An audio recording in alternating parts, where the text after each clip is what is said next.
ಪಾಲಕರು ಮತ್ತು ಹೆಚ್ಚಿನ ವಿದ್ಯಾರ್ಥಿಗಳು ಇಂದಿನ ಈ ಕಾರ್ಯಕ್ರಮದಲ್ಲಿ ಭಾಗವಹಿಸ್ತಾ ಇದ್ದಾರೆ. ಹೆಚ್ಚಿನ ವಿದ್ಯಾರ್ಥಿಗಳಿಗೆ ಅವರ ಜೀವನದಲ್ಲಿ ಪ್ರಶ್ನೆಗಳು ಮೂಡುವುದು ಅಂತ ಇದೆ. ಪ್ರಶ್ನೆಗಳು ಮೂಡುವುದು ಯಾವಾಗ ಕೇಳಿದ್ರೆ, ಅವರು ಕಲಿತಾ ಕಲಿತಾ ಕಲಿತಾ ಹೋಗಿ 10ನೇ ತರಗತಿಗೆ ಬಂದ 10ನೇ ತರಗತಿಯನ್ನು ಕಳೆದ ಮೇಲೆ ಅವರಿಗೆ ಗೊತ್ತಾಗುದು ನಾವೇನ್ ಮಾಡ್ಬೇಕು ಅಂತ ಹೇಳಿ. ಈಗಾಗಲೇ ಹೆಚ್ಚಿನ ವಿದ್ಯಾರ್ಥಿಗಳು 10ನೇ ತರಗತಿಯಲ್ಲಿ ಕೆಲವರು ಕಲಾ ವಿಭಾಗಕ್ಕೆ ಅಂದ್ರೆ ಆರ್ಟ್ಸ್, ಕೆಲವರು ವಾಣಿಜ್ಯ ವಿಭಾಗಕ್ಕೆ, ಕೆಲವರು ಈಗಾಗಲೇ ವಿಜ್ಞಾನ ವಿಭಾಗಕ್ಕೆ ಅವರವರನ್ನು ಪ್ರತ್ಯೇಕಿಸಿಕೊಂಡಾಗಿದೆ. ಈಗ ಮುಂದೆ ಇರುವುದು, ಈಗ ಆ 2 ವರ್ಷಗಳು ಪದವಿ ಪೂರ್ವ ವಿಭಾಗದಲ್ಲಿ 2 ವರ್ಷಗಳ ಅಧ್ಯಯನ ಮುಗಿದ ಮೇಲೆ ಮುಂದೆ ಏನು ಅನ್ನುವಂತಹ ಪ್ರಶ್ನೆಗಳು ಬರ್ತದೆ. ಇಂದಿನ ಈ ಕಾರ್ಯಾಗಾರದಲ್ಲಿ ನಾವು ಮುಖ್ಯವಾಗಿ ಗಣನೆಗೆ ತೆಗೆದುಕೊಳ್ತಾ ಇರುವುದು ವಿಜ್ಞಾನ ವಿಭಾಗದ ವಿದ್ಯಾರ್ಥಿಗಳ ಭವಿಷ್ಯವನ್ನು. ಅಂದ್ರೆ ನಾವು ಬೇರೆ ವಿದ್ಯಾರ್ಥಿಗಳ ಬಗ್ಗೆ ಮಾತನಾಡಬಾರದು ಅಂತಲ್ಲ, ನಮಗೆ ಅದು ಒಟ್ಟಿಗೆ ಮಾತಾಡ್ಲಿಕ್ಕೆ ಆಗುದಿಲ್ಲ, ವಿಚಾರಗಳು ಬೇರೆ ಬೇರೆ ಇರುವುದರಿಂದ ನಾವು ಈ ದಿನ ಆಯ್ಕೆ ಮಾಡಿಕೊಂಡದ್ದು ಯಾರನ್ನು ಕೇಳಿದ್ರೆ ವಿಜ್ಞಾನ ವಿಭಾಗದ ವಿದ್ಯಾರ್ಥಿಗಳನ್ನು, ಮತ್ತು ಅವರ ಭವಿಷ್ಯವನ್ನು ಮುಂದಿಟ್ಟುಕೊಂಡು ನಾವು ಮಾತನಾಡ್ಲಿಕ್ಕೆ ಆರಂಭಿಸ್ತಾ ಇದ್ದೇವೆ. ಹೆಚ್ಚಿನ ಈ ಪಾಲಕರು ಮತ್ತು ವಿದ್ಯಾರ್ಥಿಗಳು ಕೆಲವು ಕಡೆಯಲ್ಲಿ ಒಂದು ಅವರಲ್ಲಿ ಅದು ನಡೆದುಕೊಂಡು ಬಂದದ್ದು, ಸಮಾಜ ಅವರಿಗೆ ಕೊಟ್ಟಂತ ಒಂದು ಕೊಡುಗೆ ಏನು ಕೇಳಿದ್ರೆ, ಅವರ ಸುತ್ತಮುತ್ತಲವರು ಕೊಟ್ಟಂತ ಕೊಡುಗೆ ಅದು ಏನು ಕೇಳಿದ್ರೆ, ಅವರು ನಿಜವಾಗಿ ಏನು ಗೊತ್ತಿಲ್ಲದವರ ಹತ್ರ ಹೋಗಿ ಸಲಹೆಗಳನ್ನು ಕೇಳುವುದು. ಈ ದ್ವಿತೀಯ PUC ಆದ್ಮೇಲೆ ಮುಂದೇನು ಮಾಡಬೇಕು ಅನ್ನುವಂತಹ ಸಲಹೆಯನ್ನು ಸಮಾಜದಲ್ಲಿ ಎಲ್ಲರಲ್ಲೂ ಕೇಳಲಿಕ್ಕೆ ಹೊರಟ್ರೆ, ಸಲಹೆಗಳನ್ನು ಕೊಡ್ಲಿಕ್ಕೆ ಎಲ್ರಿಗೂ ಆಗುತ್ತೆ. ಅದು ಉಚಿತವಾದ ಸಲಹೆ, ಯಾರು ಹೇಗೆ ಬೇಕಾದ್ರೂ ಕೊಡ್ಬೋದು. ಆದ್ರೆ ನಿಮಗೆ ಅದು ಎಷ್ಟು ಪೂರಕವಾಗಿರ್ತದೆ ಅನ್ನೋದು ಬೇಕಾಗ್ತದೆ. ಕೆಲವರು ಹೆಚ್ಚು ಯಾರ ಹತ್ರ ಎಲ್ಲಿಯೂ ಕೇಳೋದಿಲ್ಲ, ಅವರು ಮನೆಯ ಬದಿಯವರಲ್ಲಿ ಕೇಳುದು. ಅವರು 4ನೇ ಕಲಿಸಿದಾರೋ 10ನೇ ಕಲಿತಿದಾರೋ ಯಾವುದನ್ನು ನೋಡುದಿಲ್ಲ. ಸಲಹೆಗಳನ್ನು ಕೇಳುವಾಗ ನೀವು ಒಳ್ಳೆಯ ವ್ಯಕ್ತಿಗಳನ್ನು ಆಯ್ಕೆ ಮಾಡಬೇಕು. ಹೆಚ್ಚಾಗಿ ನೀವು ಸಲಹೆಗಳನ್ನು ಕೇಳಬೇಕಾದದ್ದು ಯಾರು ಕೇಳಿದ್ರೆ, ಒಂದು ಶಾಲೆಯ ಟೀಚರ್ಗಳಿರ್ಬೋದು, ಅಥವಾ ಮುಖ್ಯೋಪಾಧ್ಯಾಯರಿರ್ಬೋದು, ಅಥವಾ ಪದವಿ ಪೂರ್ವ ಕಾಲೇಜುಗಳ ಪ್ರಾಂಶುಪಾಲರಿರ್ಬೋದು. ಇಂಥವರಿಗೆಲ್ಲ ಒಂದು ಶೈಕ್ಷಣಿಕವಾಗಿ ಏನೆಲ್ಲ ಅವಕಾಶಗಳು ಜೀವನದಲ್ಲಿ ಇದೆ ಅನ್ನುವ ಬಗ್ಗೆ ಒಂದು ಸಾಧಾರಣ ಮಟ್ಟಿಗಾದ್ರೂ ಒಂದು 50% ಶಿಕ್ಷಕರಿಗೆ ಒಂದು ಅದರ ಬಗ್ಗೆ ಜ್ಞಾನ ಇದೆ. ಆದ್ರಿಂದ ನೀವು ಯಾರಲ್ಲೂ ಏನೇನೋ ಸಲಹೆಗಳನ್ನು ಕೇಳಿದ್ರೆ, ನೀವು ಆ ಸಲಹೆಗಳನ್ನು, ನಿಮಗೆ ಪೂರಕವಾಗಿಲ್ಲದ ಸಲಹೆಗಳನ್ನು ನೀವು ಸ್ವೀಕಾರ ಮಾಡಿದಾಗ ನಿಮ್ಮ ಭವಿಷ್ಯ ಹಾಳಾಗ್ತದೆ. ಇದಕ್ಕೆ ನೀವೇ ಹೊಣೆಗಾರರಾಗ್ತೀರಿ. ಇದು ಒಂದು ಮುಖ್ಯವಾದಂತ ವಿಚಾರ. ನೀವು ಸಲಹೆಗಳನ್ನು ಕೇಳುವಾಗ ನೀವು ಒಳ್ಳೆಯ ಒಂದು ವ್ಯಕ್ತಿಯನ್ನು ಆಯ್ಕೆ ಮಾಡಿ ಸಲಹೆಗಳನ್ನು ಕೇಳಬೇಕಾಗ್ತದೆ. ಈ ನಿಟ್ಟಿನಲ್ಲಿ ಇವತ್ತು ನಾವು ಈ ಪಾಲಕರಿಗೆ ಮತ್ತು ವಿದ್ಯಾರ್ಥಿಗಳಿಗೆ ಹೆಚ್ಚಿನ ಒಂದು ಹೊಣೆಗಾರಿಕೆ ಇರುವುದರಿಂದ, ಅವರು ಹೆಚ್ಚಿನ ಒತ್ತಡದಲ್ಲಿರುವಂತಹ ಈ ಸಮಯದಲ್ಲಿ ಒಂದು ಒಳ್ಳೆಯ ಕಾಲಘಟ್ಟದಲ್ಲಿ ನಾವು ಈ ದಿವಸದ ಕಾರ್ಯಾಗಾರವನ್ನು ಹಮ್ಮಿಕೊಂಡಿದ್ದೇವೆ. ಈಗಾಗಲೇ ಕರ್ನಾಟಕ ಸರ್ಕಾರ ಶೈಕ್ಷಣಿಕ ಅಂದ್ರೆ ಪದವಿ ಪೂರ್ವ ಶಿಕ್ಷಣ ಇಲಾಖೆ ಈಗಾಗಲೇ ಕರ್ನಾಟಕ ಸಾಮಾನ್ಯ ಪ್ರವೇಶ ಪರೀಕ್ಷೆ ಅಂದ್ರೆ KCET ಇದರ ಬಗ್ಗೆ ಈಗಾಗಲೇ ಒಂದು ಪ್ರಕಟಣೆಯನ್ನು ಕೊಟ್ಟಿದೆ. ಅಂದ್ರೆ ಆಗಸ್ಟ್ ತಿಂಗಳ ಅಂತಿಮ ವಾರದಲ್ಲಿ ಸಾಮಾನ್ಯ ಪ್ರವೇಶ ಪರೀಕ್ಷೆ ಇದೆ ಅಂತ ಹೇಳಿ ಈಗಾಗಲೇ ಒಂದು ಪ್ರಕಟಣೆಯನ್ನು ಹೊರಡಿಸಲಾಗಿದೆ. ಇದು ಅತ್ಯಂತ ಒಂದು ಒಳ್ಳೆಯ ಒಂದು ಸಮಯದಲ್ಲಿ ಈ ಕಾರ್ಯಾಗಾರ ಇದೆ. ಯಾಕೆ ಹೇಳಿದ್ರೆ, ಈಗಾಗಲೇ ಮಕ್ಕಳಿಗೆ ಅಪ್ಲಿಕೇಶನ್ ಫಾರ್ಮ್ ಡೌನ್ಲೋಡ್ ಮಾಡಿಕೊಂಡು ಅದನ್ನು ಫಿಲ್ ಅಪ್ ಮಾಡೋದು ಹೇಗೆ, ಅಪ್ಲಿಕೇಶನ್ಸ್ ಗಳನ್ನು ಕಳಿಸುವುದು ಹೇಗೆ, ಇದರ ಬಗ್ಗೆ ಎಲ್ಲ ತುಂಬಾ ವಿಚಾರಗಳ ಬಗ್ಗೆ ಅವರಲ್ಲಿ ತುಂಬಾ ಸಂಶಯಗಳಿರುವಂತಹ ಒಂದು ಸಮಯ. ಈ ಸಮಯದಲ್ಲಿ ಮಹಾಸಭಾ ಒಂದು ಒಳ್ಳೆಯ ಆಲೋಚನೆಯನ್ನು ಮಾಡಿಕೊಂಡು ಈ ಕಾರ್ಯಕ್ರಮವನ್ನು ಹಮ್ಮಿಕೊಂಡಿದೆ. ಜುಲೈ 10ರ ಮೊದಲು ನಮ್ಗೆಲ್ಲ ಗೊತ್ತುಂಟು, ಜುಲೈ 10ರ ಮೊದಲು ಎಲ್ಲರೂ ತಮ್ಮ ಅಪ್ಲಿಕೇಶನ್ ಫಾರ್ಮ್ ಗಳನ್ನು ಅಪ್ಲೋಡ್ ಮಾಡಬೇಕು ಅನ್ನುವಂತಹ ವಿಚಾರವನ್ನು ಈಗಾಗಲೇ ಸಂಬಂಧಪಟ್ಟ ವೆಬ್ಸೈಟ್ಗಳಲ್ಲಿ ಮತ್ತು ಪತ್ರಿಕೆಗಳಲ್ಲಿ ಈಗಾಗಲೇ ಪ್ರಕಟಣೆಯನ್ನು ಕೊಡಲಾಗಿದೆ.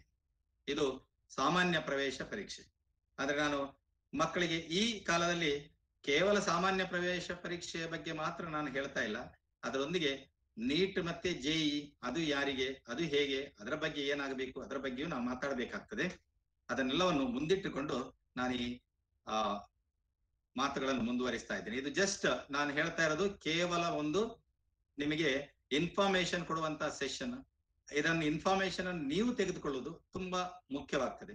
ನೀವು ತೆಗೆದುಕೊಂಡು ಅದನ್ನು ನೀವು ನಿಮ್ಮ ಜೀವನದಲ್ಲಿ ನಿಮ್ಮ ಮುಂದೆ ನೀವು ಅಳವಡಿಸಿಕೊಂಡಾಗ ನಿಮಗೆ ಅದು ಅವಕಾಶ ನಿಮಗೆ ಒದಗಿ ಬರ್ತದೆ ಅನ್ನುವಂತ ವಿಚಾರವನ್ನು ನಾನಿಲ್ಲಿ ಹೇಳ್ತಾ ಇದ್ದೆ. ಎಲ್ಲರಿಗೂ ಒಂದು ಸಮಸ್ಯೆ ಇದು. ಜೀವನದಲ್ಲಿ ನಮಗೆ ಸಕ್ಸೆಸ್, ಜೀವನದಲ್ಲಿ ನಮಗೆ ಜಯ ಬರಬೇಕು. ಕೆಲವರು ಆ ಜಯವನ್ನು ಬೇರೆ ಬೇರೆ ರೀತಿಯಲ್ಲಿ ಕಾಣ್ತಾರೆ. ಕೆಲವರು ನಾನು ಜೀವನದಲ್ಲಿ ಒಂದು ದೊಡ್ಡ ವ್ಯಕ್ತಿ ಆಗಬೇಕು, ಕೆಲವರು ನನಗೆ ತುಂಬಾ ಹಣ ಬರಬೇಕು, ಕೆಲವರು ನನಗೆ ತುಂಬಾ ಸ್ನೇಹಿತರು ಸೇರಬೇಕು. ಹೀಗೆಲ್ಲ ಒಂದು ಸಕ್ಸೆಸ್ಫುಲ್ ಅಂದ್ರೆ ಕೇವಲ ಒಂದು ಹಣವು ಮಾತ್ರ ಅಲ್ಲ, ಅದ್ರಲ್ಲಿ ಎಲ್ಲವೂ ಇರ್ತದೆ. ಸಕ್ಸೆಸ್ಫುಲ್ ಅಂತ ಹೇಳಿದ್ರೆ ಎಲ್ಲವನ್ನು ನಾವು ಸಕ್ಸೆಸ್ ಅಂತಾನೆ ಹೇಳೋದು. ಹಾಗಾದ್ರೆ ಆ ಸಕ್ಸೆಸ್ ನಮಗೆ ಸಿಗ್ಬೇಕಾದ್ರೆ ನಾವು ಏನ್ ಮಾಡ್ಬೇಕು?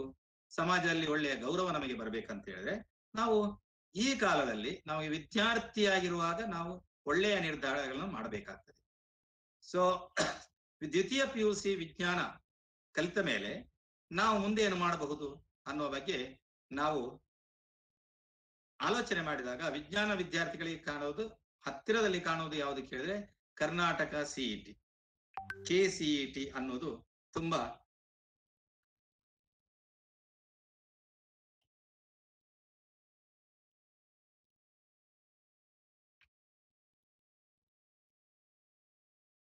KCET ಅನ್ನೋದು ತುಂಬಾ ಹತ್ತಿರದಲ್ಲಿ ಕಾಣುವಂಥದ್ದು. ಈ KCET ನೋಡಿ, KCET Karnataka CET, Karnataka common entrance examination, Karnataka common entrance test, ಇದು KCET. ಈ KCET ಅಂತ ಹೇಳಿದ್ರೆ ಇದರಲ್ಲಿ ನಾವು ಯೂಶುವಲಿ ನಾವು ಕಂಡುಕೊಳ್ಳೋದು ನೋಡಿ, ಇದು ಪ್ರೊಫೆಷನಲ್ ಕೋರ್ಸ್ಗೆ ಉಪಯೋಗವಾಗುವಂಥದ್ದು. ಪ್ರೊಫೆಷನಲ್ ಕೋರ್ಸ್ಗಳು ಯಾವುದು ಕೇಳಿದ್ರೆ ನಾವು ಮುಖ್ಯವಾಗಿ ಇಂಜಿನಿಯರಿಂಗ್ ಸ್ಟ್ರೀಮ್ ಅಥವಾ ಮೆಡಿಕಲ್ ಸ್ಟ್ರೀಮ್ ಅಂತ ತೆಗೆದುಕೊಳ್ತೇವೆ. ಇಂಜಿನಿಯರಿಂಗ್ ಸ್ಟ್ರೀಮ್ ಅಥವಾ ಮೆಡಿಕಲ್ ಸ್ಟ್ರೀಮ್. ಇಂಜಿನಿಯರಿಂಗ್ ನಿಮ್ಗೆ ಎಲ್ಲರಿಗೂ ಗೊತ್ತಿರುವಂತಹ ಪದಗಳೇ ಇದು. ಮೆಡಿಕಲ್ ಸ್ಟ್ರೀಮ್, ಈ ಇಂಜಿನಿಯರಿಂಗ್ ಸ್ಟ್ರೀಮ್ ಅಂತ ಹೇಳಿದ್ರೆ ಹೋಗಿ ನೇರವಾಗಿ ಹೋಗುದು ಒಂದು ಇಂಜಿನಿಯರಿಂಗ್ ಮಾಡುವುದು ಅಂತಲ್ಲ. ಇಂದಿನ ಕಾರ್ಯಾಗಾರದಲ್ಲಿ ನಿಮ್ಗೆ ಗೊತ್ತಾಗ್ತದೆ ಸುಮಾರು 50 ಬಗೆಯ ಇಂಜಿನಿಯರಿಂಗ್ ಕೋರ್ಸ್ಗಳಿದೆ. ನಾವು ಯಾವಾಗಲೂ ಕೇಳಲಿಕ್ಕೆ ಉಂಟು, ನಮ್ಮಲ್ಲಿ ಕೇಳುವುದುಂಟು. ನಾವು ಇಂಜಿನಿಯರಿಂಗ್ ಹೇಳಿದ್ರೆ computer science engineering, engineering mechanical engineering ಅಷ್ಟೇ ಅಲ್ಲ. ಇಂಜಿನಿಯರಿಂಗ್ ಹೇಳಿದ್ರೆ ಅದರಲ್ಲಿ ಒಂದು 50 ಬಗೆಯ ಬ್ರಾಂಚ್ಗಳಿದೆ. ಅದು ಯಾವುದು, ಆ ಕೋರ್ಸ್ಗಳಿಗೆ ನಾವು ಹೋದ್ರೆ ನಮ್ಗೇನು ಉಪಯೋಗ ಆಗ್ತದೆ, ಇದೆಲ್ಲ ತಿಳಿದುಕೊಂಡಾಗ ನಮಗೆ ನಮ್ಮ ಭವಿಷ್ಯದ ಬಗ್ಗೆ ನಿರ್ಧಾರ ಮಾಡ್ಲಿಕ್ಕೆ ಒಳ್ಳೇದಾಗ್ತದೆ. ಇಲ್ಲದ್ರೆ ನಾವು ಯಾವುದೋ 2-3 ಇಂಜಿನಿಯರಿಂಗ್ ಬ್ರಾಂಚ್ಗಳ ಬಗ್ಗೆ ಆಲೋಚನೆ ಮಾಡೋದು, ಅದ್ರಲ್ಲಿ ಯಾವ್ದಕ್ಕೂ ಒಂದು ಸೇರೋದು. ಇದನ್ನು ಎಲ್ಲರೂ ಮಾಡ್ತಾರೆ. ಯಾವುದೋ ಒಂದು ವಿಭಾಗಕ್ಕೆ ಎಲ್ಲರೂ ಸೇರಿಕೊಂಡು ಏನಾಗ್ತದೆ ಕೇಳಿದ್ರೆ, ಈಗ ಒಂದು ಪೇಟೆಯಲ್ಲಿ ಮಾವಿನ ಹಣ್ಣು ಒಂದು ಸೀಸನ್ ಅಲ್ಲಿ ಬರುವಾಗ ಹೇಗಿರ್ತದೆ ಅಥವಾ ಸೀಸನ್ಗಿಂತ ಮೊದಲು ಬಂದ್ರೆ ಹೇಗಿರ್ತದೆ. ಮಾವಿನ ಹಣ್ಣು ಒಂದು ಸೀಸನ್ಗಿಂತ ಮೊದಲು ಬಂದ್ರೆ ಅದು ವಿರಳವಾಗಿರುವಂತಹ ಸಮಯದಲ್ಲಿ ಅದಕ್ಕೆ ಹೆಚ್ಚು ಬೆಲೆ ಇರ್ತದೆ. ಅದೇ ಎಲ್ಲ ಮಾವಿನ ಹಣ್ಣುಗಳು ಬರುವಂತ ಹೊತ್ತಿಗೆ ಅದೇ ಮಾವಿನ ಹಣ್ಣಿನ ಬೆಲೆ ಕಡಿಮೆ ಆಗ್ತದೆ. ಹಾಗೆ ಈ ಇಂಜಿನಿಯರಿಂಗ್ಗೆ ಎಲ್ಲರೂ ಹೋಗುವಾಗ, ಎಲ್ಲರೂ ಒಂದೇ ಬ್ರಾಂಚಿಗೆ ಹೋದ್ರೆ, ಒಂದು ಉದಾಹರಣೆ ತಕೊಳ್ಳಿ, ನೀವು ಎಲ್ಲರೂ ಹೋಗಿ ಕಂಪ್ಯೂಟರ್ ಸೈನ್ಸ್ಗೆ ಸೇರುವುದಾದ್ರೆ ಅಲ್ಲಿ ಕಂಪ್ಯೂಟರ್ ಸೈನ್ಸ್ ಇಂದ ಇಂಜಿನಿಯರ್ ಆಗಿ ಬರುವವರ ಸಂಖ್ಯೆ ಹೆಚ್ಚಾಗುವುದರಿಂದ ಆಟೋಮ್ಯಾಟಿಕಲಿ ಏನಾಗುತ್ತೆ, ಅಲ್ಲಿ ನಿಮಗೆ ಮುಂದೆ ಜೀವನದಲ್ಲಿ ಏನೋ ಒಂದು ಕೆಲಸ ಬೇಕಲ್ಲ, ನಮಗೆ ನಾವು ಒಂದು ಜಾಬಿಗೆ ಸೇರ್ಬೇಕಲ್ಲ. ಈ ಜಾಬಿಗೆ ಸೇರುವಾಗ ಅಲ್ಲಿ ಸ್ಪರ್ಧೆ ಹೆಚ್ಚಾಗ್ತದೆ. ಆವಾಗ ನಾವು ಏನ್ ಮಾಡ್ಬೇಕು, ನಾವು ಬೇರೆ ಬೇರೆ ಇಂಜಿನಿಯರಿಂಗ್ ಕೋರ್ಸ್ಗಳಿಗೆ ಹೋದಾಗ ಅಲ್ಲಿ ವಿರಳವಾದ ಸಂಖ್ಯೆಯಲ್ಲಿ ವಿದ್ಯಾರ್ಥಿಗಳು ಆ ಇಂಜಿನಿಯರಿಂಗ್ ಕೋರ್ಸ್ ಮುಗಿಸಿ ಬರುವಾಗ ಅಲ್ಲಿ ನಮಗೆ ಸಿಗುವಂತ ಉದ್ಯೋಗದ ಅವಕಾಶಗಳು ಹೆಚ್ಚಾಗ್ತದೆ.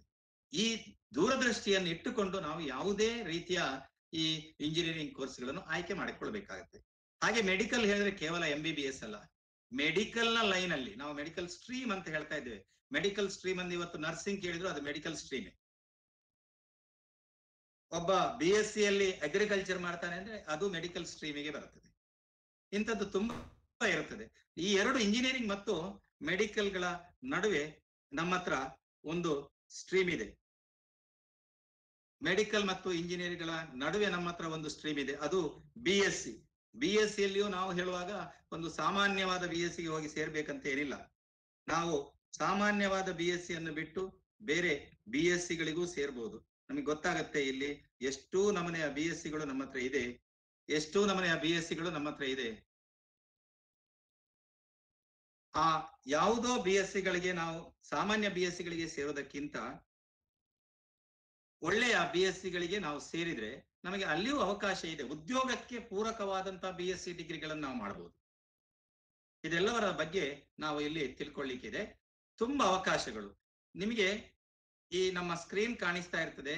ನೀವು ಏನ್ ಮಾಡ್ಬೋದು ಕೇಳಿದ್ರೆ, ಈ ಸ್ಕ್ರೀನ್ ಇದ್ದು ಸ್ಕ್ರೀನ್ ಶಾಟ್ ತೆಗೆದಿಟ್ಕೊಂಡ್ರೆ, ನಾನು ಕೋರ್ಸ್ಗಳ ಬಗ್ಗೆ ಪಟ್ಟಿಗಳನ್ನು ಹಾಕುವಾಗ ಸ್ಕ್ರೀನ್ ಶಾಟ್ ತೆಗೆದಿಟ್ಕೊಳ್ಳಿ. ಆ ಸ್ಕ್ರೀನ್ ಶಾಟ್ಗಳು ನಿಮಗೆ ಉಪಯೋಗಕ್ಕೆ ಬರ್ತದೆ. ಎಷ್ಟು ನಮೂನೆಯ ಕೋರ್ಸ್ಗಳು ಇದೆ, ಎಷ್ಟು ಹೆಚ್ಚಿನ ಬಗೆಯ ಕೋರ್ಸ್ಗಳು, ಅದರ ಬಗ್ಗೆ ಆಲೋಚನೆ ಮಾಡಿಕೊಂಡು ನಾವು ಅದನ್ನು ಆಯ್ಕೆ ಮಾಡಿಕೊಳ್ಬಹುದು. ಅದನ್ನು ನೀವು ನೆನ್ಪಿಟ್ಕೊಳ್ಳಿ. ಅದಕ್ಕೆ ನೀವು ಸ್ಕ್ರೀನ್ ಶಾಟ್ ತೆಗೆದುಕೊಳ್ಳಿ. ಪ್ರತಿ ಟೈಮ್ ನಾನೀಗ ಇನ್ನು ನಿಮಗೆ ಕೋರ್ಸ್ಗಳ ಬಗ್ಗೆ ಡೀಟೇಲ್ಸ್ ಶುರುವಾಗುತ್ತೆ, ಆವಾಗ ಸ್ಕ್ರೀನ್ ಶಾಟ್ ತೆಗೆದುಕೊಂಡು ಹೋಗಿ. ನಾವೀಗ ಇಂಜಿನಿಯರಿಂಗ್ ಸ್ಟ್ರೀಮ್ ನ ಬಗ್ಗೆ ಬರ್ತಾ ಇದ್ದೇವೆ. ಮೊದಲಾಗಿ ಇಂಜಿನಿಯರಿಂಗ್ ಸ್ಟ್ರೀಮ್ ನ ಬಗ್ಗೆ ನಾವು ಮಾತಾಡ್ತಾ ಇದ್ದೇವೆ.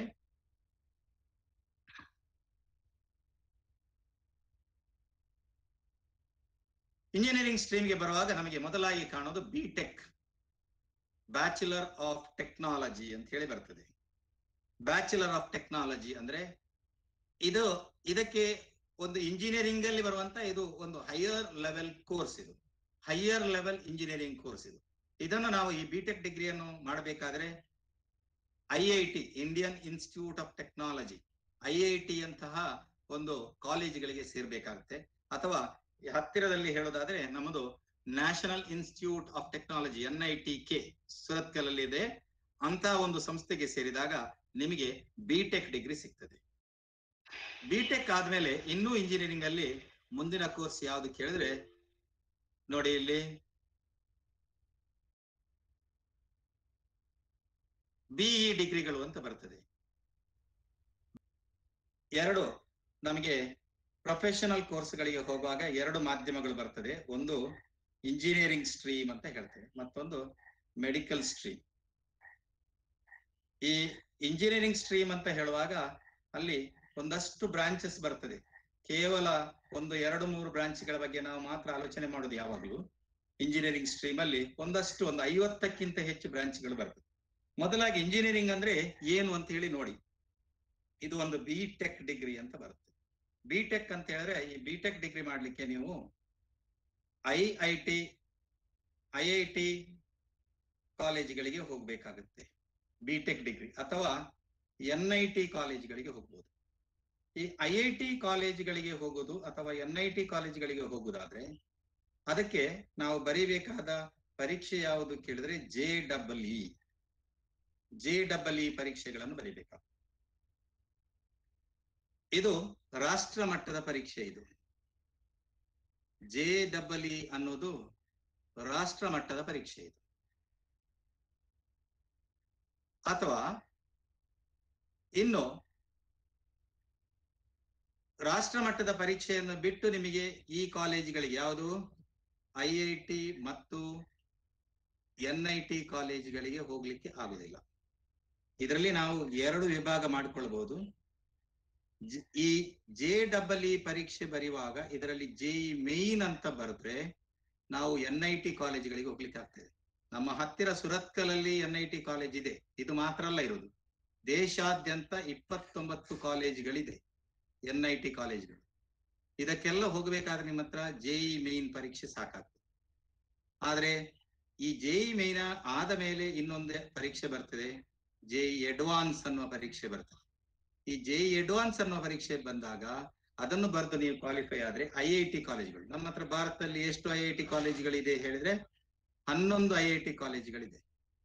11 IIT ಕಾಲೇಜುಗಳಿದೆ. ಇದರಲ್ಲಿ ನಾವು ಯಾವುದೇ ಕಾಲೇಜುಗಳಿಗೆ ಹೋಗ್ಲಿಕ್ಕೆ ಅರ್ಹತೆ ಪಡಿಬೇಕಾದ್ರೆ ನಾವು JEE ಅಡ್ವಾನ್ಸ್ ಪರೀಕ್ಷೆಯನ್ನು ಬರೀಬೇಕು. JEE ಮೇನ್ ಮತ್ತೆ JEE ಅಡ್ವಾನ್ಸ್, ಈ 2 ಪರೀಕ್ಷೆಗಳನ್ನು ಬರೆದಾಗ ನಮಗೆ ಒಳ್ಳೆಯ ಅವಕಾಶ ಬರ್ತದೆ. ಇದು ನಾವು ರಾಷ್ಟ್ರೀಯ ಮಟ್ಟದಲ್ಲಿ ಮಾತಾಡೋದು. ನಾವೀಗ ರಾಷ್ಟ್ರೀಯ ಮಟ್ಟವನ್ನು ಬಿಟ್ಟು ನಾವು ಕೆಳಗೆ ರಾಜ್ಯ ಮಟ್ಟಕ್ಕೆ ಬಂದಾಗ ನಮಗೆ ಸಿಗುವಂತಹ ಕೋರ್ಸ್ ಯಾವುದು ಕೇಳಿದ್ರೆ ಅದು BE bachelor of engineering. Bachelor of engineering ಅನ್ನುವಂತ ಕೋರ್ಸ್ ಬರುತ್ತೆ. ಬ್ಯಾಚುಲರ್ ಆಫ್ ಇಂಜಿನಿಯರಿಂಗ್ ಅಂತ ಹೇಳಿದ್ರೆ ಇದರಲ್ಲಿ ಮತ್ತೊಮ್ಮೆ ಒಂದಷ್ಟು ಬ್ರಾಂಚ್ಗಳು, ನೀವು ಬಿಟೆಕ್ ಅಲ್ಲಿ ಎಷ್ಟು ಬ್ರಾಂಚ್ಗಳಿದೆಯೋ ಹಾಗೆ ಬ್ಯಾಚುಲರ್ ಆಫ್ ಇಂಜಿನಿಯರಿಂಗ್ ಅಲ್ಲಿ ನಿಮ್ಗೆ ಅಷ್ಟೇ ಬ್ರಾಂಚ್ಗಳು ಬರ್ತದೆ. ಆದ್ರೆ ಅದನ್ನು ಆಯ್ಕೆ ಮಾಡ್ಲಿಕ್ಕೆ ನಮಗೆ ಗೊತ್ತಿರ್ಬೇಕಾಗ್ತದೆ. ಇನ್ನು ಈ ಬಿಟೆಕ್, ಇದುವರೆಗೆ ನೋಡಿದ ಬಿಟೆಕ್, ಬಿಇ, ಇದನ್ನು ಬಿಟ್ರೆ ನಮ್ಮ ಹತ್ರ ಇನ್ನೂ ಕೋರ್ಸ್ಗಳಿದೆ. ಇದು ಇಂಜಿನಿಯರಿಂಗ್ ಸೈಡ್ ಅಲ್ಲೇ ಬರುವಂತ ಕೋರ್ಸ್ಗಳು. ಫ್ಯಾಷನ್ ಟೆಕ್ನಾಲಜಿ ಅಂತ ಬರುತ್ತೆ. ಇದು ಇಂಜಿನಿಯರಿಂಗ್ ಗೆ ಈಕ್ವಲೆಂಟ್ ಇರುವಂತ course, bachelor of fashion technology ಅಂತ. ಫ್ಯಾಷನ್ ಡಿಸೈನಿಂಗ್ ಬಗ್ಗೆ ಸ್ಟಡಿ ಮಾಡ್ಲಿಕ್ಕೆ ಆಗುವಂಥದ್ದು. ನೆಕ್ಸ್ಟ್ ಬ್ಯಾಚುಲರ್ ಆಫ್ ಆರ್ಕಿಟೆಕ್ಚರ್ ಅನ್ನುವ ಕೋರ್ಸ್ ಬರುತ್ತೆ. ಆರ್ಕಿಟೆಕ್ಚರ್ ಕೋರ್ಸ್ಗಳು ಬರುತ್ತದೆ. ಇದರಲ್ಲಿ ಬಿ ಆರ್ಕ್ ಅಂತ ಹೇಳಿ ಒಂದು ಡಿಗ್ರಿ ಸಿಗಬಹುದು ನಿಮ್ಗೆ. ಅದಾದ್ಮೇಲೆ B plan, bachelor of planning, ಈ ದೊಡ್ಡ ದೊಡ್ಡ ಕನ್ಸ್ಟ್ರಕ್ಷನ್ ಗಳದ್ದು, ಕೆಲ ದೊಡ್ಡ ದೊಡ್ಡ ಲೇಔಟ್ ಗಳದ್ದು ಎಲ್ಲ ಪ್ಲಾನಿಂಗ್ ಮಾಡುವಂತ ಒಂದು ಡಿಗ್ರಿ ಇದೆ. ಅದಕ್ಕೆ ಬಿ ಪ್ಲಾನಿಂಗ್ ಅಂತ ಹೇಳ್ತಾರೆ. Okay, next bachelor of design, building ಗಳದ್ದು ಡಿಸೈನಿಂಗ್ ಮಾಡಿರ್ಬೋದು, ಅಥವಾ ಎಕ್ಸ್ಟೀರಿಯರ್ ಡಿಸೈನಿಂಗ್ ಎಲ್ಲ, ಇದು ಈ ಗಾರ್ಡನಿಂಗ್ ಮಾಡುವಂಥದ್ದು, ಇಂತೆಲ್ಲ ದೊಡ್ಡ ದೊಡ್ಡ ಡಿಸೈನಿಂಗ್ ಗಳೆಲ್ಲ ಇದೆ. ಇದನ್ನೆಲ್ಲ ನೀವು ಸ್ಟಡಿ ಮಾಡ್ಲಿಕ್ಕೆ ಈ ಬ್ಯಾಚುಲರ್ ಆಫ್ ಡಿಸೈನ್ ಅಂತ ಒಂದು ಕೋರ್ಸ್ ಇದೆ. ಇಂಟೀರಿಯರ್ ಡಿಸೈನಿಂಗ್ ಬರುತ್ತೆ, ಬ್ಯಾಚುಲರ್ ಆಫ್ ಇಂಟೀರಿಯರ್ ಡಿಸೈನ್. ಇದೆಲ್ಲ ಇಂಜಿನಿಯರಿಂಗ್ ಗೆ ಈಕ್ವಲೆಂಟ್ ಇರುವಂತ ಕೋರ್ಸ್ಗಳು. ಇದೆಲ್ಲ ಇಂಜಿನಿಯರ್ಸ್ ನೀವು. ಆದ್ರೆ ಅದರಲ್ಲಿ ಬಿ ಬ್ಯಾಚುಲರ್ ಆಫ್ ಇಂಜಿನಿಯರಿಂಗ್ ಅಂತ ಡಿಗ್ರಿ ಇಲ್ಲ ಅಂತ ಹೇಳಿ ನೀವು ಅದು ಇಂಜಿನಿಯರ್ಸ್ ಅಲ್ಲ ಅಂದ್ರೆ, qualification is engineering. Okay, next ಮುಂದೆ ಹೋಗುದಾದ್ರೆ, ಈ ಎಲ್ಲ ಬ್ರಾಂಚಸ್, ಈ ಎಲ್ಲ ಕೋರ್ಸ್ಗಳು, ಇಂಜಿನಿಯರಿಂಗ್ ಕೋರ್ಸ್ ನಡುವೆ ಇರುವಂತಹ ಬ್ರಾಂಚಸ್ ಯಾವುದೆಲ್ಲ ನೋಡಿ. ಬ್ರಾಂಚಸ್ ಸುಮಾರು 50 ಬ್ರಾಂಚಸ್ ಇದೆ. ಅಗ್ರಿಕಲ್ಚರ್ ಅಂಡ್ ಫುಡ್ ಇಂಜಿನಿಯರಿಂಗ್ ಅಲ್ಲಿ ಬರುವಂತದ್ದು ಅಗ್ರಿಕಲ್ಚರಲ್ ಅಂಡ್ ಫುಡ್ ಇಂಜಿನಿಯರಿಂಗ್. ಇಂಥ ಹೆಸರುಗಳನ್ನು ನೀವು ಕೇಳಿರ್ಲಿಕ್ಕೆ ಇಲ್ಲ. ನೀವು ಕೇಳಿರೋದು ಯಾವ್ದು ಕೇಳಿದ್ರೆ ನಮ್ಮ ಹತ್ರ ಕಂಪ್ಯೂಟರ್ ಸೈನ್ಸ್ ಅಥವಾ ಎಲೆಕ್ಟ್ರಿಕಲ್, ಎಲೆಕ್ಟ್ರಾನಿಕ್ಸ್, ಇನ್ಫಾರ್ಮೇಶನ್ ಟೆಕ್ನಾಲಜಿ ಇಂಥದ್ದೆಲ್ಲ ಕೇಳಿ. ನಾವು ಅಂಥದ್ದು ಕೋರ್ಸ್ಗಳನ್ನೆಲ್ಲ ಇಲ್ಲಿ ಸ್ವಲ್ಪ ದೂರ ಮಾಡಿಟ್ಟುಕೊಂಡು ಕೆಲವು ಸ್ಪೆಷಲ್ ಕೋರ್ಸ್ಗಳನ್ನೆಲ್ಲ ನಾನು ಮುಂದಕ್ಕೆ ತರಲಿಕ್ಕೆ ಪ್ರಯತ್ನ ಮಾಡ್ತಾ ಇದ್ದೇನೆ. ಅಗ್ರಿಕಲ್ಚರಲ್ ಅಂಡ್ ಫುಡ್ ಇಂಜಿನಿಯರಿಂಗ್ ಅಂತ ಒಂದು ಬ್ರಾಂಚ್ ಇದೆ. ಇದು ಕರ್ನಾಟಕದಲ್ಲಿ 1-2 ಕಾಲೇಜುಗಳಲ್ಲಿ ಇದೆ. ರಾಷ್ಟ್ರೀಯ ಮಟ್ಟದಲ್ಲಿ ನೀವು ಆಲೋಚನೆ ಮಾಡಿದ್ರೆ ಇದರ ಒಂದು 40 ಕಾಲೇಜುಗಳಲ್ಲಿ ಈ ಒಂದು ಇಂಜಿನಿಯರಿಂಗ್ ಸೀಟ್ ಇದೆ, ಅಗ್ರಿಕಲ್ಚರಲ್ ಅಂಡ್ ಫುಡ್. ರಾಷ್ಟ್ರೀಯ ಮಟ್ಟದಲ್ಲಿ ನೀವು JEE ಪರೀಕ್ಷೆ ಬರೆದಾಗ ಇಂಥದೆಲ್ಲ ನಿಮ್ಗೆ ಅವಕಾಶಗಳು ಸಿಗ್ತದೆ. ಯಾವುದು ರಾಷ್ಟ್ರೀಯ ಮಟ್ಟಕ್ಕೆ ಹೋಗುವಂತ ಅವಕಾಶಗಳು ಸಿಗ್ತದೆ. ಮತ್ತೆ ಏರೋಸ್ಪೇಸ್ ಇಂಜಿನಿಯರಿಂಗ್ ಅಂತ ಬರುತ್ತೆ. ಕೆಲವರೆಲ್ಲ ಹೇಳಿಕೊಂಡು ನಮ್ಮ ಮಕ್ಕಳಿಗೆ ಏರೋಸ್ಪೇಸ್ ಇಂಜಿನಿಯರಿಂಗ್ ಆಗ್ತದ ಅಂತ ಹೇಳಿ. ಯಾಕೆ ಆಗುದಿಲ್ಲ ಅಂತ ಅದನ್ನು ಕೇಳಬೇಕು ನೀವು, ಅಲ್ಲದೆ ಆಗ್ತದ ಅನ್ನುವಂತ ಪ್ರಶ್ನೆ ನಿಮ್ಮ ಹತ್ರ ಬರಬಾರ್ದು. ಎಲ್ಲರಿಗೂ ಆಗ್ತದೆ. ಎಲ್ಲರ ಹತ್ರ ಒಂದು ಒಳಗಡೆ ಒಂದು ಗುಪ್ತವಾದಂತದ ಒಂದು ಏನ್ ಹೇಳಿದೆ ಶಕ್ತಿ ಅಂತ ಇರುತ್ತೆ. ಅದು ಹೊರಗೆ ಬರಬೇಕಾದ್ರೆ ನೀವು ಒಂದು ಅವಕಾಶವನ್ನು ಬಳಸಿಕೊಳ್ಬೇಕಾಗ್ತದೆ. ಏರೋಸ್ಪೇಸ್ ಇಂಜಿನಿಯರಿಂಗ್ ಅಂತ ಒಂದು. ಆಟೋಮೊಬೈಲ್ ಇಂಜಿನಿಯರಿಂಗ್ ಅಂತ ಬರುತ್ತೆ. ಇದು ನಮಗೆ ಗೊತ್ತುಂಟು. ಆಟೋಮೊಬೈಲ್ ಇಂಜಿನಿಯರಿಂಗ್ ಇತ್ತೀಚೆಗೆ ದಿನದಲ್ಲಿ ಹೋಗುವವರು ಕಡಿಮೆ ಆಗ್ತಾ ಇದ್ದಾರೆ. ಕೆಲವರು ಏನ್ ಮಾಡ್ತಾ ಇದ್ದಾರೆ ಅಂದ್ರೆ ಕಂಪ್ಯೂಟರ್ ಸೈನ್ಸ್ ಯಾವುದು ಇಂಜಿನಿಯರಿಂಗ್ ಹೋಗುದು, ಮತ್ತೆ ಅಲ್ಲಿ ಜಾಗ ಎಲ್ಲಿಯೂ ಉದ್ಯೋಗ ಸಿಗದಿದ್ರೆ ಮತ್ತೆ ಹೋಗಿ ಆಟೋಮೊಬೈಲ್ ಇಂಜಿನಿಯರಿಂಗ್ ಸೇರಿಕೊಳ್ಳುದು. ಆವಾಗ ಅವರಿಗೆ ನಿಜವಾಗಿ ಏನು ಕಲ್ತದ್ದೇ ಬೇರೆ, ಅಲ್ಲಿ ಸೇರಿಕೊಳ್ಳುವುದೇ ಬೇರೆ. ಆರ್ಕಿಟೆಕ್ಚರಲ್ ಇಂಜಿನಿಯರಿಂಗ್ ಅಲ್ಲಿ ಆರ್ಕಿಟೆಕ್ಚರ್. ಸಿರಾಮಿಕ್ ಇಂಜಿನಿಯರಿಂಗ್, ಇದು ನಮ್ಮ ಈ ಗಣಿಶಾಸ್ತ್ರದ ಬಗ್ಗೆ ಕರೆಯುವಂತದ್ದು ಸಿರಾಮಿಕ್ ಇಂಜಿನಿಯರಿಂಗ್.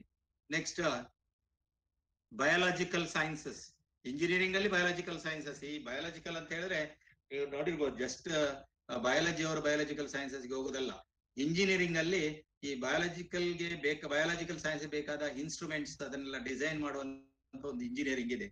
ಅದನ್ನ ನಾವು ಡಿಸೈನ್ ಮಾಡ್ಬೇಕಾದ್ರೆ ನಮಗೆ ಬಯಾಲಜಿಕಲ್ ಸೈನ್ಸಸ್ ಇಂಜಿನಿಯರಿಂಗ್ ಅಂತ ಬರುತ್ತೆ. ಅದಕ್ಕೂ ಹೋಗ್ಬೋದು.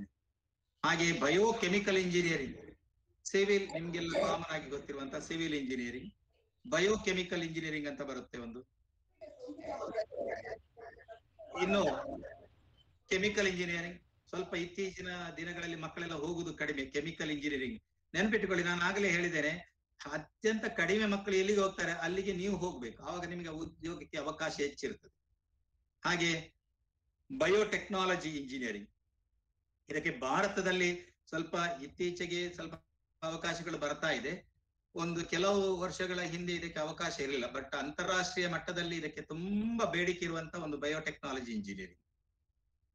ಮುಂದೆ ಮೈನಿಂಗ್, ಇದಕ್ಕೆ ನೋಡಿ ಇತ್ತೀಚಿನ ದಿನಗಳಲ್ಲಿ ನಾವು ಅಬ್ಸರ್ವ್ ಮಾಡಿದ್ದು ಮೈನಿಂಗ್ಗೆ ಅನ್ನುವಂತ ಒಂದು ಇಂಜಿನಿಯರಿಂಗ್ಗೆ ಹೋಗುವಂತವರ ಸಂಖ್ಯೆ ತುಂಬಾ ಕಡಿಮೆ. ಆದ್ರೆ ಅಲ್ಲಿ ಹೋದವರನ್ನು ಏನ್ ಮಾಡ್ತಾ ಇದ್ದಾರೆ ಹೇಳಿದ್ರೆ, ಬೇರೆ ಬೇರೆ ಕಂಪನಿಯವರು ಬಂದು ಏನು ಅವರನ್ನು ಯಾವಾಗ್ಲೇ ಅವರನ್ನು 2 ವರ್ಷ 3 ವರ್ಷ ಆಗುವಾಗ್ಲೇ ಅವರಿಗೆ ಉದ್ಯೋಗದ ಅವಕಾಶವನ್ನು ಕೊಟ್ಟು ಬಿಡ್ತದೆ ಕಂಪನಿಗಳು. ಅಂತ ಒಂದು ಬ್ರಾಂಚ್ ಇದು ಮೈನಿಂಗ್. ನೆಕ್ಸ್ಟ್ ಮುಂದೆ ಕಂಪ್ಯೂಟರ್ ಸೈನ್ಸ್, ನಿಮ್ಮ ಒಂದು ಫೇವರೇಟ್ ಬ್ರಾಂಚ್, ಎಲ್ಲರದ್ದು ಫೇವರೇಟ್. ಎಲೆಕ್ಟ್ರಿಕಲ್ ಅಂಡ್ ಎಲೆಕ್ಟ್ರಾನಿಕ್ಸ್, ಇದೆಲ್ಲ ಸ್ವಲ್ಪ ನಿಮಗೆ ಹತ್ತಿರ ಇರುವುದನ್ನೆಲ್ಲ ಹಾಕಿದ್ದೇನೆ. Electronics and electrical. Textile engineering ನೋಡಿ, ನಮಗೆ ನಮ್ಮ ಕುಲಕಸಬನ್ನು ನಾವು ಪ್ರೋತ್ಸಾಹಿಸಬೇಕು ಅಂತ ಹೇಳ್ತೇವಲ್ಲ, ಕುಲಕಸಬನ್ನು ಪ್ರೋತ್ಸಾಹಿಸಬೇಕು ಅಂತ ನಾವು ಯಾವಾಗಲೂ ಮಾತನಾಡ್ತಾ ಇರ್ತೇವೆ. ನಮ್ಮ ವಿದ್ಯಾರ್ಥಿಗಳು ನಮ್ಮ ಕುಲಕಸಬಿಗೆ ಯಾವ ರೀತಿಯ ಒಂದು ಅವಕಾಶ ಏನೋ ಸಹಕಾರವನ್ನು ಕೊಡಬಹುದು ಹೇಳಿದ್ರೆ ಟೆಕ್ಸ್ಟೈಲ್ ಇಂಜಿನಿಯರಿಂಗ್. ಇದು ನೋಡಿ, ಈ ಮುಂದಿನ ದಿನಗಳಲ್ಲಿ ಅಥವಾ ಈಗಾಗ್ಲಿ ಅಥವಾ ಹಿಂದಿನ ದಿನಗಳಲ್ಲಿ ಆಗ್ಲಿ ನಿಮಗೆ ಬಟ್ಟೆ ಅನ್ನೋದು ತುಂಬಾ ಇಂಪಾರ್ಟೆಂಟ್. ಈ ಬಟ್ಟೆ ಅನ್ನುವ ಒಂದು ಆ ಕಾನ್ಸೆಪ್ಟ್ ಎಲ್ಲಿವರೆಗೆ ಇರ್ತದ ಅಲ್ಲಿವರೆಗೆ ಇದು ಟೆಕ್ಸ್ಟೈಲ್ ಇಂಜಿನಿಯರಿಂಗ್ ಇರುತ್ತೆ. ನೆನ್ಪಿಟ್ಕೊಳ್ಳಿ, ಇತ್ತೀಚಿನ ದಿನಗಳಲ್ಲಿ ಯಾವುದೇ ಟೆಕ್ಸ್ಟೈಲ್ ಫ್ಯಾಕ್ಟರಿಗಳು ಯಾರನ್ನೇ ನೀವು ಒಳಗೆ ತೆಗೊಳ್ಬೇಕಾದ್ರೆ ಅವರು ಇಂಜಿನಿಯರ್ ವಿದ್ಯಾರ್ಥಿಗಳನ್ನೇ ತೆಗೆದುಕೊಳ್ಳೋದು. ಟೆಕ್ಸ್ಟೈಲ್ ಇಂಜಿನಿಯರ್ಸ್ಗೆ ಇಂದು ದೇಶಾದ್ಯಂತ ಅತಿ ಹೆಚ್ಚು ಏನೋ ಈ ಗುಜರಾತ್ ನಂತ ಒಂದು ರಾಜ್ಯಕ್ಕೆ ಹೋದ್ರೆ ಅಲ್ಲಿ ಟೆಕ್ಸ್ಟೈಲ್ ಇಂಜಿನಿಯರಿಂಗ್ ಕಾಲೇಜುಗಳೇ ಇದೆ. ಅತಿ ಹೆಚ್ಚು ಇಂಜಿನಿಯರಿಂಗ್ ಕಾಲೇಜುಗಳು, ಟೆಕ್ಸ್ಟೈಲ್ ಇಂಜಿನಿಯರಿಂಗ್ ಕಾಲೇಜುಗಳು ನಮ್ಮ ದೇಶದಲ್ಲಿ ಇರುವುದು ಗುಜರಾತ್ ಅಲ್ಲಿ. ಆ ಗುಜರಾತಿನಲ್ಲಿ ಏನ್ ಹೇಳಿದ್ರೆ ನೀವು ಒಂದು ಹಳ್ಳಿಯಲ್ಲಿ ಹೋದ್ರೆ ಒಂದು 10-20 ಇಂಜಿನಿಯರ್ಗಳು, ಟೆಕ್ಸ್ಟೈಲ್ ಇಂಜಿನಿಯರ್ಗಳು ಸಿಗ್ತಾರೆ. ಅಲ್ಲಿಯ ಬಟ್ಟೆಯ ಫ್ಯಾಕ್ಟರಿಗಳೆಲ್ಲ ಸೂರತ್ ಅಲ್ಲೆಲ್ಲ ಬರ್ಲಿಕ್ಕೆ ಮೂಲ ಕಾರಣವೇ ಈ ಟೆಕ್ಸ್ಟೈಲ್ ಇಂಜಿನಿಯರಿಂಗ್ ಕೋರ್ಸ್ ಮಾಡಿದ್ರಿಂದ ಅಲ್ಲಿ ಹುಡುಗರು ಮಕ್ಕಳೆಲ್ಲ. ಇದನ್ನು ಈ ಫ್ಯಾಕ್ಟರಿಗಳಲ್ಲೆಲ್ಲ ನೀವು ಉದ್ಯೋಗವನ್ನು ಪಡ್ಕೊಳ್ಬಹುದು. ಇದು ನಮ್ಮ ಜಾತಿಗೆ ಸಂಬಂಧಪಟ್ಟಂತ ಒಂದು ಇಂಜಿನಿಯರಿಂಗ್ ಇದು ಅಂತ ಹೇಳಬಹುದು. ನಮ್ಮ ಏನ್ ಹೇಳ್ತಾರೆ, ನಮ್ಮ ಸ್ವಜಾತಿ ಉದ್ಯೋಗ ಇದು ಪಡ್ಕೊಳ್ಳಿಕ್ಕೆ ಆಗುವಂತ ಒಂದು ಇಂಜಿನಿಯರಿಂಗ್ ವಿಭಾಗ textile engineering. Electronics and communication, ಇದು ನಿಮಗೆ ಹತ್ತಿರ ಇರುವಂತದ್ದು. E&C ಅಂತ ಹೇಳ್ತಾರೆ, ಶಾರ್ಟ್ ಫಾರ್ಮ್ ಅಲ್ಲಿ E&C ಇಂಜಿನಿಯರಿಂಗ್ ಅಂತ ಹೇಳ್ತಾರೆ. ಅದು ನೆಕ್ಸ್ಟ್ ಮುಂದೆ ಪ್ಲಾಸ್ಟಿಕ್ ಇಂಜಿನಿಯರಿಂಗ್. ಪ್ಲಾಸ್ಟಿಕ್ ಅಂತ ಹೇಳಿದ್ರೆ ನೇರವಾಗಿ ನಾವು ಕೇವಲ ಪ್ಲಾಸ್ಟಿಕ್ ಅನ್ನು ಮಾಡುವುದಲ್ಲ. ಪ್ಲಾಸ್ಟಿಕ್ ಅಲ್ಲಿ ಅಗತ್ಯವಾದ ಉಪಕಾರಗಳು ತುಂಬಾ ಉಂಟು. ನಾವು ಅದನ್ನು ಪೇಟೆಯಿಂದ ಸಾಮಾನು ತರಲಿಕ್ಕೆ ಅಂತದೆಲ್ಲ ಪ್ಲಾಸ್ಟಿಕ್ ಗಳನ್ನು ಮಾತ್ರ ಮಾಡುವುದನ್ನು ನೋಡಿದ್ದೇವೆ. ಆದ್ರೆ ಪ್ಲಾಸ್ಟಿಕ್ ಇಂಜಿನಿಯರಿಂಗ್ ಅಂತ ಹೇಳಿದ್ರೆ ನಾವು ದೇಹದ ಯಾವ್ದಾವ್ದೋ ಭಾಗಗಳನ್ನೆಲ್ಲ ಪ್ಲಾಸ್ಟಿಕ್ ಅಲ್ಲಿ ಮಾಡುದು, ಅಂತದ್ದೆಲ್ಲ ದೊಡ್ಡ ದೊಡ್ಡ ಇಂಜಿನಿಯರಿಂಗ್ ಗಳಿದೆ. ಆ ಪ್ಲಾಸ್ಟಿಕ್ ಇಂಜಿನಿಯರಿಂಗ್ ಅಲ್ಲಿ ನೀವು ದೊಡ್ಡ ಸಾಧನೆಗಳನ್ನೇ ಮಾಡಿ ಮುಗಿಸಬಹುದು. ಮುಂದೆ electronics and electrical communication, electronics and instrumentation, ಇದೆಲ್ಲ ಕಾಮನ್. ಇಲ್ಲೆಲ್ಲ ನೀವು ಕಾಣ್ತಾ ಇರೋದೆಲ್ಲ ಕಾಮನ್ ಕೋರ್ಸ್ಗಳು, ಕಾಮನ್ ಆಗಿರುವಂತ ಕೋರ್ಸ್ಗಳು. ಅದು ಬಿಟ್ಟು ನೋಡಿ, ಈಗ ಇದೊಂದು ಬ್ರಾಂಚ್ ನೋಡಿ, ಇತ್ತೀಚಿನ ದಿನಗಳಲ್ಲಿ ತುಂಬಾ ಉದ್ಯೋಗ ಅವಕಾಶವನ್ನು ಪಡ್ಕೊಳ್ಳುತ್ತಿರುವಂತ ಬ್ರಾಂಚ್ ಇದು, ಮ್ಯಾಥಮ್ಯಾಟಿಕ್ಸ್ ಅಂಡ್ ಕಂಪ್ಯೂಟಿಂಗ್. ನೀವು ಈ ಕೋರ್ಸಿನ ಬಗ್ಗೆ ನೀವು ವೆಬ್ಸೈಟ್ ಅಲ್ಲಿ ಆಗಿದೆ. ನಮ್ಗೆಲ್ಲ ಹಿಂದಿನ ಕಾಲದಲ್ಲಿ ಹೇಗಿತ್ತು ಅಂತ ಸ್ವಲ್ಪ ಕಷ್ಟ ಇತ್ತು ಇದನ್ನು ಹುಡುಕ್ಲಿಕ್ಕೆ, ಇದು ಎಲ್ಲಿ ಉಂಟಪ್ಪ ಈ ಕಾಲೇಜ್, ಯಾವ ಕಾಲೇಜಲ್ಲಿ ಈ ಸೀಟ್ ಸಿಗ್ತದೆ ಅಂತ. ಈಗ ಹಾಗೆಲ್ಲ ವೆಬ್ಸೈಟ್ ಅಲ್ಲಿ ಈ ಒಂದು ಕೋರ್ಸಿನ ಹೆಸರನ್ನು ಹಾಕಿದ ತಕ್ಷಣ ನಮಗೆ ಕಾಲೇಜುಗಳ ಲಿಸ್ಟ್ ಬರ್ತದೆ. ಆ ಕಾಲೇಜುಗಳು ನಮಗೆ ಎಲ್ಲಿ ಸೂಟ್ ಆಗ್ತದೆ ಅಲ್ಲಿಗೆ ನಮಗೆ ಹೋಗ್ಲಿಕ್ಕೆ ಅವಕಾಶ ಇದೆ. Mathematics and computing. Next environmental engineering ಬರುತ್ತೆ. ಇಂಡಸ್ಟ್ರಿಯಲ್ ಇಂಜಿನಿಯರಿಂಗ್ ಅಂತ ಬೇರೆ ಇದೆ. ಕೈಗಾರಿಕಾ ಇಂಜಿನಿಯರಿಂಗ್, ಕೈಗಾರಿಕೆಯಲ್ಲಿ ಇಂಜಿನಿಯರಿಂಗ್ ಮಾಡೋದು. Manufacturing science engineering, instrumentation engineering, marine engineering, mineral engineering, metallurgical engineering. Screen shot ಬೇಕಾದ್ರೆ ತೆಗೆದಿಟ್ಕೊಳ್ಬಹುದು, ಒಂದು ಸ್ಕ್ರೀನ್ ಫುಲ್ ಆದ್ಮೇಲೆ. Mechanical engineering, material science engineering, mining machinery. Mining science ಅಲ್ಲ, ಮೈನಿಂಗ್ ಇಂಜಿನಿಯರಿಂಗ್ ಹೇಳುದಲ್ಲ, ಮೈನಿಂಗ್ ಮೆಷಿನರೀಸ್. ಮೈನಿಂಗ್ ಮೆಷಿನರೀಸ್ ಅಂದ್ರೆ ಈಗ ನೀವು ನೋಡಬಹುದು, ನಮ್ಮ ಮನೆ ಹತ್ತಿರವೇ ಕೇವಲ ಒಂದು ರಸ್ತೆ ಮಾಡೋದಾದ್ರೆ ನಿಮ್ಗೆ ಯಾವ ಯಾವ ನಮೂನೆಯ ಮೆಷಿನರಿಗಳೆಲ್ಲ ಬರ್ತದೆ ಅಂತ. ಒಂದು ಮೈನ್ ಅಲ್ಲಿ ಯೂಸ್ ಆಗುವ ಮೆಷಿನರಿಗಳು ಒಂದು 100 ಇರ್ತದೆ. ಅಂತ 100 ಸಮಯದ ಮೆಷಿನರಿಗಳನ್ನೆಲ್ಲ ಡಿಸೈನ್ ಮಾಡುವಂತ ಕಂಪನಿಗಳಿರ್ತದೆ. ಕೇವಲ 1-2 ಕಂಪನಿಗಳೆಲ್ಲ, ಒಂದು 100 ಕಂಪನಿಗಳಿದೆ. ಅದಕ್ಕೆಲ್ಲ ಉದ್ಯೋಗ ಅವಕಾಶವನ್ನು ಕೊಡುವಂತದ mining machinery engineering. Naval architecture. Naval architecture ಅಂತ ಹೇಳಿದ್ರೆ ಜಸ್ಟ್ ಶಿಪ್ ಅಂತ ಎಣಿಸ್ಬೇಡಿ. ನೇವಲ್ ಆರ್ಕಿಟೆಕ್ಚರ್ ಅಂದ್ರೆ ತುಂಬಾ ಇದೆ. ಸಬ್ಮೆರೈನ್ಸ್ ಇದೆ, ಅಥವಾ ಅಂಡರ್ ವಾಟರ್ ಟಕ್ಸ್ ಇದೆ ಅಂತ ಕೆಲವಾರು ಇನ್ಸ್ಟ್ರೂಮೆಂಟ್ಸ್, ಅಥವಾ ಕೆಲವಾರು ನೇವಲ್ಗೆ ಸಂಬಂಧಪಟ್ಟದ್ದೆಲ್ಲ, ಅಥವಾ ನಮ್ಮ ನೇವಲ್ ಆರ್ಮಿಗೆ ಸಂಬಂಧಪಟ್ಟ ಕೆಲವೆಲ್ಲ ಮೆಷಿನರೀಸ್ ಇದೆಲ್ಲ, ಇದನ್ನು ಡಿಸೈನ್ ಮಾಡುವಂತ ಇಂಜಿನಿಯರಿಂಗ್ ಇದೆ ನೇವಲ್ ಆರ್ಕಿಟೆಕ್ಚರ್.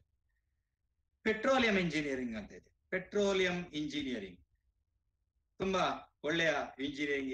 ಇತ್ತೀಚೆಗೆ ಅಂತಾರಾಷ್ಟ್ರೀಯವಾಗಿ ತುಂಬಾ ಬೆಲೆ ಬಾಳುವಂತ ಒಂದು ಇಂಜಿನಿಯರಿಂಗ್ ಅದು petroleum engineering. Polymer science engineering, ಇದು ಹಳೆಯ ಕಾಲದ ಇಂಜಿನಿಯರಿಂಗ್ ಆದ್ರೂ ಅದಕ್ಕೆ ಅವಕಾಶ ಈಗಲೂ ಇದೆ. ಪಾಲಿಮರ್ ಸೈನ್ಸ್, ಓಷನ್ ಇಂಜಿನಿಯರಿಂಗ್, ಸಮುದ್ರದ ಅಡಿಯಲ್ಲಿ ಏನಿದೆ ಅದರ ಬಗ್ಗೆ ಆವಿಷ್ಕಾರಗಳನ್ನು ಮಾಡೋದು, ಅದರ ಬಗ್ಗೆ ತಿಳ್ಕೊಳ್ಳೋದು, ಅದರದ್ದೇ ಇಂಜಿನಿಯರಿಂಗ್ ಒಂದು ಬೇರೆ ಇದೆ, ಓಷನ್ ಇಂಜಿನಿಯರಿಂಗ್. ಇದಾದ್ಮೇಲೆ ನಾನು ಮೆಡಿಕಲ್ ಸ್ಟ್ರೀಮ್ಗೆ ಹೋಗೋದಕ್ಕಿಂತ ಮೊದಲು ಇನ್ನೂ ಕೆಲವಾರು ನಾನು ಇಂಜಿನಿಯರಿಂಗ್ ಕೋರ್ಸ್ಗಳು ನಮ್ಮ ಹತ್ರ ಇದೆ, ನಾನು ಇಲ್ಲಿ ಹಾಕ್ಲಿಲ್ಲ. ಬಯೋ ಫಿಸಿಕ್ಸ್, ಇತ್ತೀಚೆಗೆ ತುಂಬಾ ಫೇಮಸ್ ಆಗಿರುವಂತ ಬಯೋಫಿಸಿಕ್ಸ್ ಇಂಜಿನಿಯರಿಂಗ್ ಅಂತ ಇದೆ. ಬಯೋಫಿಸಿಕ್ಸ್, ಬಯಾಲಜಿಯಲ್ಲಿ ಉಪಯೋಗ ಆಗುವಂತಹ ಇನ್ಸ್ಟ್ರೂಮೆಂಟ್ ಗಳನ್ನು ಸ್ಟಡಿ ಮಾಡಿ ಡಿಸೈನ್ ಮಾಡುವಂತ biophysics engineering. Next artificial intelligence ಅಂತ ಒಂದು ಹೊಸ ಇಂಜಿನಿಯರಿಂಗ್ ಬ್ರಾಂಚ್ ಬಂದಿದೆ. ಆರ್ಟಿಫಿಷಿಯಲ್ ಇಂಟೆಲಿಜೆನ್ಸ್, ಆರ್ಟಿಫಿಷಿಯಲ್ ಇಂಟೆಲಿಜೆನ್ಸ್ ಅಂದ್ರೆ ನೀವು ಇನ್ಫಾರ್ಮೇಶನ್ ಸೈನ್ಸ್ ಏನ್ ಹೇಳ್ತೀರಿ ಕಂಪ್ಯೂಟರ್ ಸೈನ್ಸ್ ಅಲ್ಲಿ, ಅದರದ್ದೇ ಒಂದು ತಮ್ಮ ಅಂತ ಹೇಳ್ಬೋದು ಇದನ್ನು, artificial intelligence. Next robotics engineering ಅಂತ ಬಂದಿದೆ. ಹೀಗೆ ನಾನು ಲಿಸ್ಟ್ ಮಾಡ್ತಾ ಹೋದಾಗ ರೈಲ್ವೆ ಇಂಜಿನಿಯರಿಂಗ್ ಬೇರೆ ಬಂದಿದೆ. ರೈಲ್ವೆ ಇಂಜಿನಿಯರಿಂಗ್ ಗೊತ್ತಾ ನಿಮಗೆ? ಅದರ ಕತೆ ಸ್ಟೋರಿ, ಇತ್ತೀಚಿನ ದಿನಗಳಲ್ಲಿ ಒಂದು 36 ಕಾಲೇಜುಗಳು ಸ್ಟಾರ್ಟ್ ಆಗಿದೆ, ರೈಲ್ವೆ ಇಂಜಿನಿಯರಿಂಗ್ ಕಾಲೇಜುಗಳು. ಸೆಂಟ್ರಲ್ ಗವರ್ಮೆಂಟ್ ನವರು ರೈಲ್ವೆ ಇಂಜಿನಿಯರ್ಸ್ ಅನ್ನು ಅಗತ್ಯ ಉಂಟು ಅಂತ ಹೇಳಿ ಒಂದು 36 ಬೇರೆ ಬೇರೆ ಕಾಲೇಜುಗಳನ್ನು ಆರಂಭ ಮಾಡಿದ್ದಾರೆ. ಅಲ್ಲಿ ಕಳೆದ ವರ್ಷ 2 ವರ್ಷದಿಂದ ಅಲ್ಲಿ ಫ್ರೀ ರಿಕ್ರೂಟ್ಮೆಂಟ್ ಅಂದ್ರೆ ಫ್ರೀ ಸೀಟ್ಗಳು ಸಿಗ್ತಾ ಉಂಟು. ಇದು ನಮ್ಮ ರೈಲ್ವೆ ಏನು ನೆನೆಗುದಿಗೆ ಬಿದ್ದಂತ ರೈಲ್ವೆ ಇಲಾಖೆಯನ್ನು ಪುನಶ್ಚೇತನಗೊಳಿಸುವುದಕ್ಕಾಗಿ ಮಾಡಿದಂತ ಒಂದು ಹೆಜ್ಜೆ ಇದು. 36 ರೈಲ್ವೆ ಇಂಜಿನಿಯರಿಂಗ್ ಕಾಲೇಜುಗಳನ್ನು ಓಪನ್ ಮಾಡಿ ಅಲ್ಲಿ ತರಬೇತಿಯನ್ನು ಕೊಟ್ಟು ರೈಲ್ವೆ ಇಂಜಿನಿಯರ್ಸ್ ಅನ್ನು ತರಬೇತಿಗೊಳಿಸಿ ರೈಲ್ವೆ ಇಲಾಖೆಗೆ ಸೇರಿಸುವಂತದ್ದು ನೇರವಾಗಿ. ಇಂಥ ಒಂದು ಅವಕಾಶ ಇನ್ನೂ ಒಂದು 5-6 ವರ್ಷದ ಮಟ್ಟಿಗೆ ಈ ಅವಕಾಶ ಇನ್ನೂ ಇದೆ. ಇದು ನಮ್ಮ ಕೇಂದ್ರ ಸರ್ಕಾರದ ಒಂದು ದೂರದರ್ಶಿತ್ವದಲ್ಲಿರುವಂತಹ ಒಂದು ಈ ಕಾಲೇಜುಗಳು, ಇದರ ಸದುಪಯೋಗವನ್ನು ನಾವು ಪಡ್ಕೊಳ್ಬಹುದು. ಹೀಗೆ ಹೋದ್ರೆ ನಾನೀಗ ನಿಮ್ಗಾಗಿ ಈಗಾಗಲೇ ಸ್ಕ್ರೀನ್ ಅಲ್ಲಿ ತೋರಿಸಿದ್ದು ಎಷ್ಟಿದೆ ಕೇಳಿದ್ರೆ, ಹೀಗೆ ನಾನು 3 ಸ್ಕ್ರೀನ್ಗಳನ್ನು ಹಿಂದೆ ಹೋಗಿ ನೋಡಿದ್ರ ನಂಗೆ ಇದು ಒಂದು ಸ್ಕ್ರೀನ್ ತೋರಿಸಿದ್ದು, ನೆಕ್ಸ್ಟ್ ಇನ್ನೊಂದು ಸ್ಕ್ರೀನ್ ತೋರಿಸಿದೆ. ಹೀಗೆಲ್ಲ ನೋಡ್ತಾ ಬರುವಾಗ ನಮ್ಮ ಹತ್ರ 50 ಇಂಜಿನಿಯರಿಂಗ್ ಕೋರ್ಸ್ಗಳು ಕಾಣಿಸ್ತದೆ. 50 ಇಂಜಿನಿಯರಿಂಗ್ ಕೋರ್ಸ್ಗಳು, 50 ಇಂಜಿನಿಯರಿಂಗ್ ಕೋರ್ಸ್ಗಳು. ಇದರಲ್ಲಿ ನಿಮ್ಗೆ ಆಯ್ಕೆ ಮಾಡಬಹುದು, ಯಾವುದು ಬೇಕಾದ್ರೂ ಆಯ್ಕೆ ಮಾಡಬಹುದು. ಕೇವಲ ಕೆಲವೇ ಇಂಜಿನಿಯರಿಂಗ್ ಕೋರ್ಸ್ಗಳನ್ನು ಆಯ್ಕೆ ಮಾಡಿಕೊಂಡು ನೀವು ಮುಂದೆ ಹೋಗಬೇಕಾಗಿ ಇಲ್ಲ, ನೆನ್ಪಿಟ್ಟುಕೊಳ್ಳಿ. ಇದು ಇಂಜಿನಿಯರಿಂಗ್ ನ ಬಗ್ಗೆ. ಆದ್ರೆ ಮುಂದೆ ನಾನು ಮೆಡಿಕಲ್ ಸ್ಟ್ರೀಮ್ ನ ಬಗ್ಗೆ ಹೋಗ್ತಾ ಇದ್ದೇನೆ. ಮೆಡಿಕಲ್ ಸ್ಟ್ರೀಮ್, ಮೆಡಿಕಲ್ ಸ್ಟ್ರೀಮ್ ಅಂತ ಹೇಳಿದ್ರೆ ಎಲ್ಲರ ತಲೆಗೆ ಬರೋದು ಒಂದೇ, ಯಾವುದು? ಒಂದು Ayurvedic engineering, Ayurvedic medical stream ಅಷ್ಟೇ ಒಂದು. ನೆಕ್ಸ್ಟ್ ಮುಂದೆ ಹೋದ್ರೆ ನಾರ್ಮಲ್ ಯಾವುದು? Bachelor of homeopathic medicine and surgery, MBBS ಅಂತ ಬಂತು. ಇದು ತುಂಬಾ ಹತ್ತಿರದಲ್ಲಿರುವ ಎಲ್ಲರಿಗೂ ಗೊತ್ತಾಗುದು MBBS. BNYS, bachelor of naturopathy and yogic sciences. BSMS ಅಂತ ಬರುತ್ತೆ, ಬ್ಯಾಚುಲರ್ ಆಫ್ ಸಿದ್ಧ ಮೆಡಿಸಿನ್ ಅಂಡ್ ಸರ್ಜರಿ, ಸಿದ್ಧ ಮೆಡಿಸಿನ್ಸ್. ಆರ್ಟಿಫಿಷಿಯಲ್ ಮೆಡಿಸಿನ್ ಅಲ್ಲ ಇದು, ಇದು ನ್ಯಾಚುರಲ್ ಆಗಿ ಸಿಗುವಂತ ಮೆಡಿಸಿನ್ ಗಳ ಬಗ್ಗೆ ಇರುವಂತ ಒಂದು ಮೆಡಿಕಲ್ ವಿಭಾಗ ಇದು. Bachelor of Unani medicine and surgery, BUMS. BDS, bachelor of dental surgery. Optometry, bachelor of optometry ಅಂತ ಬರುತ್ತೆ, ಕಣ್ಣಿನ ಬಗ್ಗೆ ಸ್ಟಡಿ ಮಾಡುವಂತದ್ದು, ಅಧ್ಯಯನ ಮಾಡುವಂತದ್ದು, ಬ್ಯಾಚುಲರ್ ಆಫ್ ಆಪ್ಟಮೆಟ್ರಿ. ನೆಕ್ಸ್ಟ್ ಇನ್ನು BSc ನರ್ಸಿಂಗ್. ಇದು ನೋಡಿ, BSc ಸಾಮಾನ್ಯವಾದಂತ ಒಂದು BSc ಗಿಂತ ಬೇರೆ ಇರುವಂತದ್ದು BSc ನರ್ಸಿಂಗ್. BSc ನರ್ಸಿಂಗ್ ಎಲ್ಲ ಹೇಳಿದ ತಕ್ಷಣ ನೀವು ಹೋಗಿ ಹಾಸ್ಪಿಟಲ್ ಕೆಲಸ ಮಾಡ್ಬೇಕಂತ ಏನಿಲ್ಲ. BSc ನರ್ಸಿಂಗ್ ಅಂತ ಹೇಳಿದ್ರೆ ಹಾಸ್ಪಿಟಲ್ ಹೋಗುವಂತದ್ದಲ್ಲ. ನೀವು BSc ನರ್ಸಿಂಗ್ ಮಾಡಿ, MSc ನರ್ಸಿಂಗ್ ಮಾಡಿ ಒಂದು ಟೀಚಿಂಗ್ ಫೀಲ್ಡ್ಗೆ ಹೋಗ್ಬೋದು, ಅಥವಾ ರಿಸರ್ಚ್ ಫೀಲ್ಡ್ಗೆ ಹೋಗ್ಬೋದು. ಇಂಥ ತುಂಬಾ ಅವಕಾಶಗಳಿದೆ. BPT, bachelor of physiotherapy, bachelor of occupational therapy. ಇದು ಬೇರೆ ಬೇರೆ, ಇದು ಫಿಸಿಯೋಥೆರಪಿ ಬೇರೆ, ಆಕ್ಯುಪೇಷನಲ್ ಥೆರಪಿ ಬೇರೆ ಬೇರೆ ಇದೆ. ಇದು ಮೆಡಿಕಲ್ ಲೈನ್ ಅಲ್ಲಿ ಸಿಗುವಂತ ಒಂದಷ್ಟು ಕೋರ್ಸ್ಗಳು. ಇನ್ನು B pharma, bachelor of pharmacy.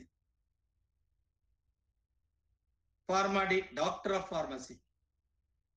ಇದು ಬೇರೆ ಬೇರೆ, ಬ್ಯಾಚುಲರ್ ಆಫ್ ಫಾರ್ಮಸಿ ಬೇರೆ, ಫಾರ್ಮಡಿ, ಡಾಕ್ಟರ್ ಆಫ್ ಫಾರ್ಮಸಿ ಬೇರೆ ಬೇರೆ. ಟ್ರೋಮಾ ಕೇರ್ ಮ್ಯಾನೇಜ್ಮೆಂಟ್, ನಿಮ್ಮ ಹಾಸ್ಪಿಟಲ್ ICU ಅಂತ ಇರ್ತದೆ. ICU ಅನ್ನು ಮ್ಯಾನೇಜ್ ಮಾಡುವುದು ಅಂತ ಹೇಳಿದ್ರೆ ಅದಕ್ಕೂ ಒಂದು ಏನೋ BSc ಮಾಡಬೇಕಾಗುತ್ತೆ. ಅಂತ ಒಂದು ಅವಕಾಶವನ್ನು ಕೊಡುವಂತದ್ದು ಇದು trauma care management. Next B pharma, bachelor of pharmacy, ಆಯುರ್ವೇದದಲ್ಲಿ ಇದೆ. ಕೇವಲ ಅಲೋಪತಿಯಲ್ಲಿ ಮಾತ್ರ ಇರುವುದಲ್ಲ, ಅಲೋಪತಿಯನ್ನು ಬಿಟ್ರೆ ಆಯುರ್ವೇದದಲ್ಲಿಯೂ ಸಿಗುತ್ತೆ ಇದು bachelor of pharmacy. Next bachelor of prosthetics and orthotics. Prosthetics and orthotics, ಇದು ಆರ್ಥೋಟಿಕ್ಸ್ ಅಂತ ಹೇಳಿದ್ರೆ ಎಲುಬುಗಳಿಗೆ ಸಂಬಂಧಪಟ್ಟದ್ದು, ನರಗಳಿಗೆ ಸಂಬಂಧಪಟ್ಟದ್ದು ಅಂತ ಹೇಳಿ ಬರ್ತದೆ. ಮುಂದೆ ಬ್ಯಾಚುಲರ್ ಆಫ್ ಇನ್ ಆಡಿಯಾಲಜಿ, ಕಿವಿ ಕೇಳದವರು, ಸ್ಪೀಚ್ ಲ್ಯಾಂಗ್ವೇಜ್ ಪಥಾಲಜಿ ಅಂದ್ರೆ ಮಾತನಾಡ್ಲಿಕ್ಕೆ ಬರದವರು, ಅಂದ್ರೆ ಶ್ರವಣ ಮತ್ತು ವಾಕ್ ದೋಷಗಳಿದ್ದವರಿಗೆ ಅದರ ಬಗ್ಗೆ ಒಂದು ಏನೋ ಅದಕ್ಕೆ ಒಂದು ಡಿಗ್ರಿ ಇದೆ, ಅದಕ್ಕೆ ಟ್ರೈನಿಂಗ್ ಕೊಡ್ಲಿಕ್ಕೆ, ಅವರಿಗೆ ಟ್ರೀಟ್ಮೆಂಟ್ ಕೊಡೋ ಬಗ್ಗೆ ಒಂದು ಡಿಗ್ರಿ ಇದೆ. ಇದನ್ನು ಮಾಡಲಿಕ್ಕೆ ಅವಕಾಶ ಇದೆ ಮೆಡಿಕಲ್ ಸ್ಟ್ರೀಮ್ ಅಲ್ಲಿ. Bachelor of rehabilitation science, agriculture ನೋಡಿ, BSc ಅಗ್ರಿಕಲ್ಚರ್. ನಾರ್ಮಲ್ BSc ಮಾಡ್ಬೇಕಾಗಿಲ್ಲ, ನಿಮ್ದು BSc ಡಿಗ್ರಿ, ಬಟ್ ಇದಕ್ಕೆ ಜಾಬ್ ಓರಿಯೆಂಟೆಡ್ BSc ಡಿಗ್ರಿಗಳಿದೆಲ್ಲ. ಜಾಬ್ BSc ಆದ ತಕ್ಷಣವೇ ಜಾಬ್ ನಿಮಗೆ. BSc ಇನ್ ಸಿರಿಕಲ್ಚರ್,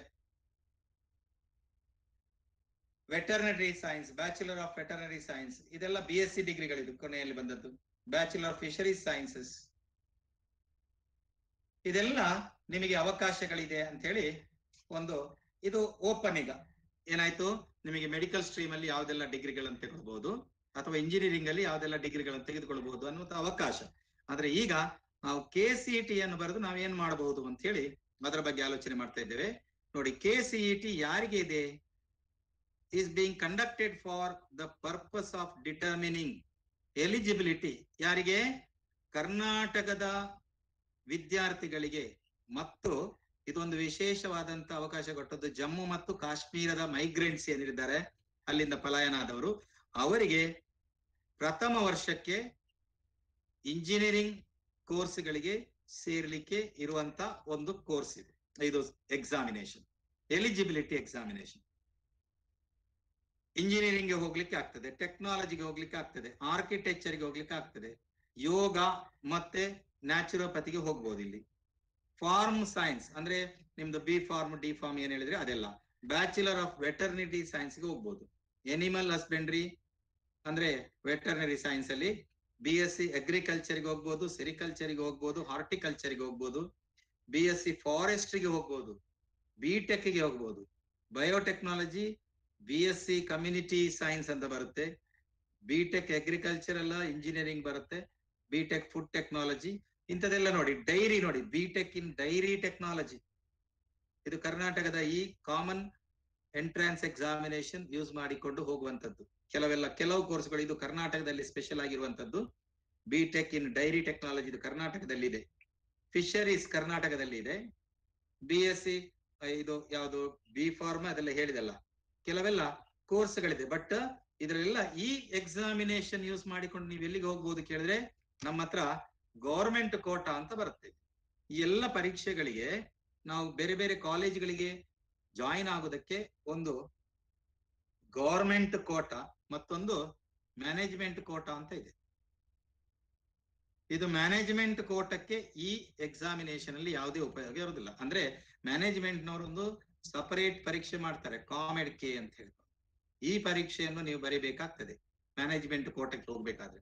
ಗೌರ್ಮೆಂಟ್ ಕೋಟಾದ ಸೀಟ್ಗಳಿಗೆ ಹೋಗ್ಲಿಕ್ಕೆ ನಿಮಗೆ ಗೌರ್ಮೆಂಟ್ ಕೋಟಾದ ಸೀಟ್ಗಳಿಗೆ ಹೋಗ್ಲಿಕ್ಕೆ ಈ ಕಾಮನ್ ಎಂಟ್ರಾನ್ಸ್ ಟೆಸ್ಟ್ ನಿಮಗೆ ಉಪಯೋಗಕ್ಕೆ ಬರ್ತದೆ. ಈಗ ಇಂಜಿನಿಯರಿಂಗ್ ಅಲ್ಲಿ ಹೇಗಿದೆ ಕೇಳಿದ್ರೆ ಗೌರ್ಮೆಂಟ್ ಮತ್ತೆ ಪ್ರೈವೇಟ್ ಸೀಟ್ಗಳು 50-50 ರೇಷಿಯೋ, ಅಂದ್ರೆ ಅದು 50% ಸೀಟ್, 100 ಸೀಟ್ ಇದ್ರೆ ಒಂದು ಕಾಲೇಜಲ್ಲಿ ಅದರಲ್ಲಿ 50% ಸೀಟ್ಗಳು ಗೌರ್ಮೆಂಟ್ಗೆ, 50% ಸೀಟ್ಗಳು ಮ್ಯಾನೇಜ್ಮೆಂಟ್ಗೆ ಅಂತ ಇದೆ. ಆ ಒಂದು ರೇಷದಲ್ಲಿ ಹೋಗ್ತಾ ಇದೆ. ಈಗ ನಿಮಗೆ ಇದು ಗೌರ್ಮೆಂಟ್ ಕೋಟಕ್ಕೆ ಮಾತ್ರ. ಈ ಗೌರ್ಮೆಂಟ್ ಕೋಟಕ್ಕೆ ಹೋಗುವಾಗ ಇನ್ನೂ ತುಂಬಾ ಇದೆ ವಿಷಯಗಳು, ಒಂದೆರಡು ವಿಷಯಗಳಲ್ಲ. ನೋಡಿ, ಈಗ ಇದೊಂದು ತುಂಬಾ ಇಂಪಾರ್ಟೆಂಟ್ ಸ್ಲೈಡ್. ಈ ವಿದ್ಯಾರ್ಥಿಗಳಿಗೆ ಮೆಡಿಕಲ್ಗೆ, dental, Ayurveda, Unani, home course. ನಾವು ಯೋಗ, ನ್ಯಾಚುರೋಪತಿಯನ್ನು ಇಲ್ಲಿಂದ ಬಿಟ್ಟಿದ್ದೇವೆ. ಇದು ಯಾಕೆ ಬಿಟ್ಟಿದ್ದೇವೆ ನೋಡಿ. ಈ ಕೋರ್ಸಸ್ ಗಳಿಗೆ ಹೋಗ್ಬೇಕಾದ್ರೆ ಯಾವುದು medical, dental, Ayurveda and homeopathy, ಈ ಕೋರ್ಸ್ ಗಳಿಗೆ ಹೋಗ್ಬೇಕಾದ್ರೆ ನಾವು ನೀಟ್ ಎಕ್ಸಾಮ್ ಬರೀಲೇಬೇಕು. ಅದು ಕರ್ನಾಟಕದಲ್ಲಿ ಬೇಕಾದ್ರೆ ಕಾಲೇಜಿಗೆ ಸೇರೋದಿರ್ಲಿ ಅಥವಾ ಹೊರ ರಾಜ್ಯಗಳಲ್ಲಿ ಸೇರೋದಿರ್ಲಿ, ನೀವು ಎಲ್ಲಿಗೆ ಹೋಗ್ಬೇಕಾದ್ರೂ ನೀಟ್ ಬರೆಯದೆ ಹೋಗ್ಲಿಕ್ಕೆ ಆಗೋದಿಲ್ಲ ಈ ಕೋರ್ಸ್ಗಳಿಗೆ. ಕರ್ನಾಟಕದಲ್ಲಿರುವಂತಹ ಕಾಲೇಜುಗಳಿಗೂ, ಮೆಡಿಕಲ್ ಕಾಲೇಜು ಅಥವಾ ಡೆಂಟಲ್ ಕಾಲೇಜು ಎಲ್ಲಿಗೆ ಹೋಗ್ಬೇಕಾದ್ರೆ ನೀಟ್ ನೀವು ಬರೀಲೇಬೇಕು, ಮಸ್ಟ್. ಆವಾಗ ನಿಮಗೆ ಗವರ್ಮೆಂಟ್ ಕೋಟಾದಲ್ಲಿ ನಿಮಗೆ ಚಾನ್ಸ್ ಸಿಗುತ್ತೆ. ಇಲ್ಲದ್ರೆ ಪ್ರೈವೇಟ್ ಕೋಟ, ಮ್ಯಾನೇಜ್ಮೆಂಟ್ ಕೋಟದಲ್ಲಿ ನೀವು ಹೆಚ್ಚು ದುಬಾರಿ ಹಣವನ್ನು ಕೊಟ್ಟು ಹೋಗ್ಬೇಕಾಗ್ತದೆ. ಇದು ನೆನಪಿಟ್ಟುಕೊಳ್ಳಿ. ಆದ್ರಿಂದ ನೀವು ಕೇವಲ ನಾನು ಸ್ಟೇಟ್ ಎಕ್ಸಾಮ್ ಬರ್ದು, ಕರ್ನಾಟಕ CET ಬರ್ದು ಮೆಡಿಕಲ್ ಕಾಲೇಜಿಗೆ ಹೋಗ್ತೇನೆ ಅದು ಆಗ್ಲಿಕ್ಕಿಲ್ಲ. ನಿಮಗೆ ಡೆಂಟಲ್ಗೆ ಹೋಗ್ತೇನೆ ಆಗುದಿಲ್ಲ. ಅದಕ್ಕೆ ನೀವು ನೀಟ್ ಎಕ್ಸಾಮ್ ಬರೀಲೇಬೇಕಾಗ್ತದೆ. ಅದಕ್ಕೆ ನಾವು UG ನೀಟ್, UG ಅಂದ್ರೆ ಸೆಕೆಂಡ್ PUC ಆದ್ಮೇಲೆ ಬರೆಯುವಂತದ್ದು. ಇನ್ನು PG ನೀಟ್ ಅಂತ ಬರುತ್ತೆ, ಅದು ನಿಮಗೆಲ್ಲ PG ನೀಟ್ ಮತ್ತೆ UG ನೀಟ್ ಎರಡಿದೆ. PG ನೀಟ್ ಅಂತೆ ಅವರದ್ದು ಯಾವುದು ಮೆಡಿಕಲ್ ಆದ ಮೇಲೆ MS ಮತ್ತೆ MD ಡಿಗ್ರಿಗಳನ್ನು ಮಾಡಬೇಕಾದ್ರೆ ಆವಾಗ ಒಂದು ಎಂಟ್ರೆನ್ಸ್ ಇದೆ, ಅದು PG ನೀಟ್ ಹೇಳ್ತೇವೆ.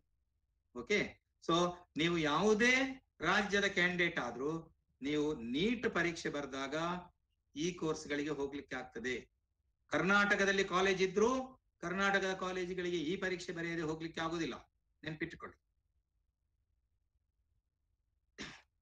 ಬಟ್ ಕರ್ನಾಟಕದಲ್ಲಿ ಇರುವಂತ ಕೆಲವು ಕೋರ್ಸ್ಗಳುಂಟು. ಇನ್ನು ಆಯುಷ್ಗೆ ಸಂಬಂಧಪಟ್ಟದ್ದೆಲ್ಲ ಕೆಲವೆಲ್ಲ ಕೋರ್ಸ್ಗಳಿದೆ. ಅದನ್ನು ನಾನು ಆಗ್ಲೇ ಹೇಳಿದೆ, ಹಿಂದಿನ ಸ್ಲೈಡ್ ಅಲ್ಲಿ ಹೇಳಿದೆ. ನಾವು ಇದರಲ್ಲಿ ಉಂಟಲ್ಲ ಕೆಲವು ನ್ಯಾಚುರೋಪತಿ ನೋಡಿ, ಇಲ್ಲಿ ಫಾರ್ಮ್ ಸೈನ್ಸ್ ಕೋರ್ಸಸ್, ಇದು ಎನಿಮಲ್ ಹಸ್ಬೆಂಡ್ರಿ, ಇಂತಹ ಕೆಲವು ಕರ್ನಾಟಕದಲ್ಲಿರುವಂತ ಕೋರ್ಸ್ಗಳಿದೆ. ಕೋರ್ಸ್ಗಳಿದೆಲ್ಲ, ಇದಕ್ಕೆಲ್ಲ ನೀವು ಹೋಗ್ಬೇಕಾದ್ರೆ ಅದಕ್ಕೆ ನಾವು ಏನ್ ಮಾಡಬೇಕು, ಫಿಸಿಕ್ಸ್, ಕೆಮಿಸ್ಟ್ರಿ, ನಾವು ಕೋರ್ಸ್ CET ಬರೆಯುವಾಗ 4 ಸಬ್ಜೆಕ್ಟ್ ಇದೆ ನಮ್ಮದು. ಫಿಸಿಕ್ಸ್ ಇದೆ, ಕೆಮಿಸ್ಟ್ರಿ ಇದೆ, ಮ್ಯಾಥ್ಸ್ ಇದೆ, ಬಯಾಲಜಿ ಇದೆ. 4 ಸಬ್ಜೆಕ್ಟ್ ಅಲ್ಲಿ ನಾವು ಎಂಟ್ರೆನ್ಸ್ ಪ್ರವೇಶ ಪರೀಕ್ಷೆಯನ್ನು ಬರೀಲಿಕ್ಕಿದೆ. ಇದರಲ್ಲಿ ನಾವು PCM ಅಂದ್ರೆ ಇಂಜಿನಿಯರಿಂಗ್ ಕೋರ್ಸ್ಗಳಿಗೆ ಹೋಗುದು, ಅಥವಾ PCM ಹೇಳಿದ್ರೆ ಇಂಜಿನಿಯರಿಂಗ್ ಕೋರ್ಸ್ಗೆ, PCB ಅಂದ್ರೆ ಮೆಡಿಕಲ್ ಸ್ಟ್ರೀಮಿಗೆ ಹೋಗ್ಲಿಕ್ಕೆ. ಇದು ಕರ್ನಾಟಕದಲ್ಲಿ ಬರುವಂತ ಮೆಡಿಕಲ್ ಸ್ಟ್ರೀಮಿಗೆ ಹೋಗ್ಲಿಕ್ಕೆ ಮಾತ್ರ ಇರುದು PCB. ಸೊ 4 ಪರೀಕ್ಷೆಗಳನ್ನು ತೆಗೆದುಕೊಂಡಾಗ ನಿಮಗೆ 2 ವಿಭಾಗಕ್ಕೆ ಹೋಗ್ಲಿಕ್ಕೆ ಆಯ್ಕೆಯನ್ನು ತೆರೆದಿಟ್ಟುಕೊಂಡಾಗ ಅದಾಗ್ತದೆ ಅಷ್ಟೇ. ಆದ್ರೆ ಕೆಲವರು ಮೊದಲೇ ನಿರ್ಧಾರ ಮಾಡಿರ್ತಾರೆ, ನಾನು ಇಂಜಿನಿಯರಿಂಗ್ಗೆ ಹೋಗುದು, ನನಗೆ ಮೆಡಿಕಲ್ ಆಗುವುದೇ ಇಲ್ಲ ಅಂತ ಹೇಳೋರು ಸಮಯ ವ್ಯರ್ಥ ಮಾಡದೆ PCM 3 ಸಬ್ಜೆಕ್ಟಿಗೆ ಮಾತ್ರ ನಾವು ಪ್ರಿಪರೇಷನ್ ಮಾಡಿದ್ರೆ ಸಾಕಾಗ್ತದೆ. ಓಕೆ, ನೆಕ್ಸ್ಟ್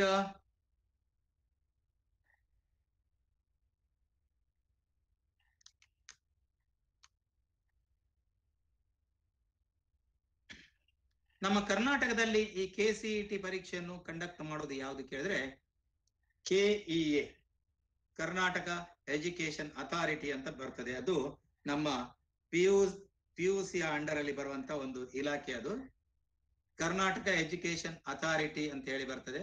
ಅದು ಈ ಪರೀಕ್ಷೆಯನ್ನು ಕಂಡಕ್ಟ್ ಮಾಡುದು. ರಾಷ್ಟ್ರ ಮಟ್ಟದಲ್ಲಿ ಪರೀಕ್ಷೆಯನ್ನು ಯಾವುದು ಕಂಡಕ್ಟ್ ಮಾಡ್ತದೆ ಕೇಳಿದ್ರೆ NTA ಅಂತ ಬರ್ತದೆ, ನ್ಯಾಷನಲ್ ಟೆಸ್ಟಿಂಗ್ ಏಜೆನ್ಸಿ ಅಂತ ಬರ್ತದೆ. ಹಾಗೆ ಅಂತದೇ ನ್ಯಾಷನಲ್ ಟೆಸ್ಟಿಂಗ್ ಏಜೆನ್ಸಿ ಹಾಗೆ ಕರ್ನಾಟಕಕ್ಕೆ ಇರುವುದು ಯಾವುದು ಕೇಳಿದ್ರೆ KEA. ಓಕೆ,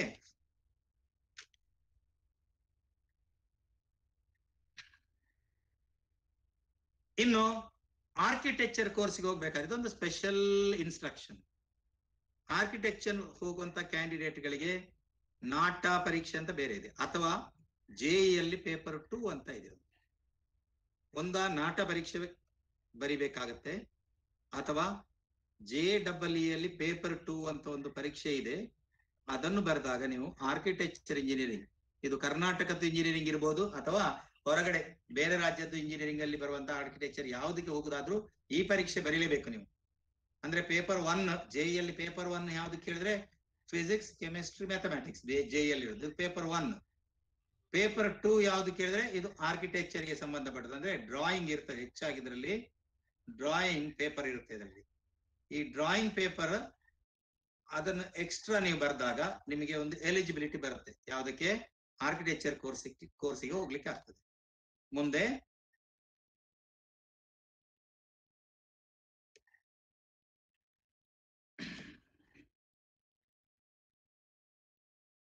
ನಮ್ಮ ಹತ್ರ ಒಂದು CET 2006 ಅಡ್ಮಿಷನ್ ರೂಲ್ಸ್ ಅಂತ ಇದೆ.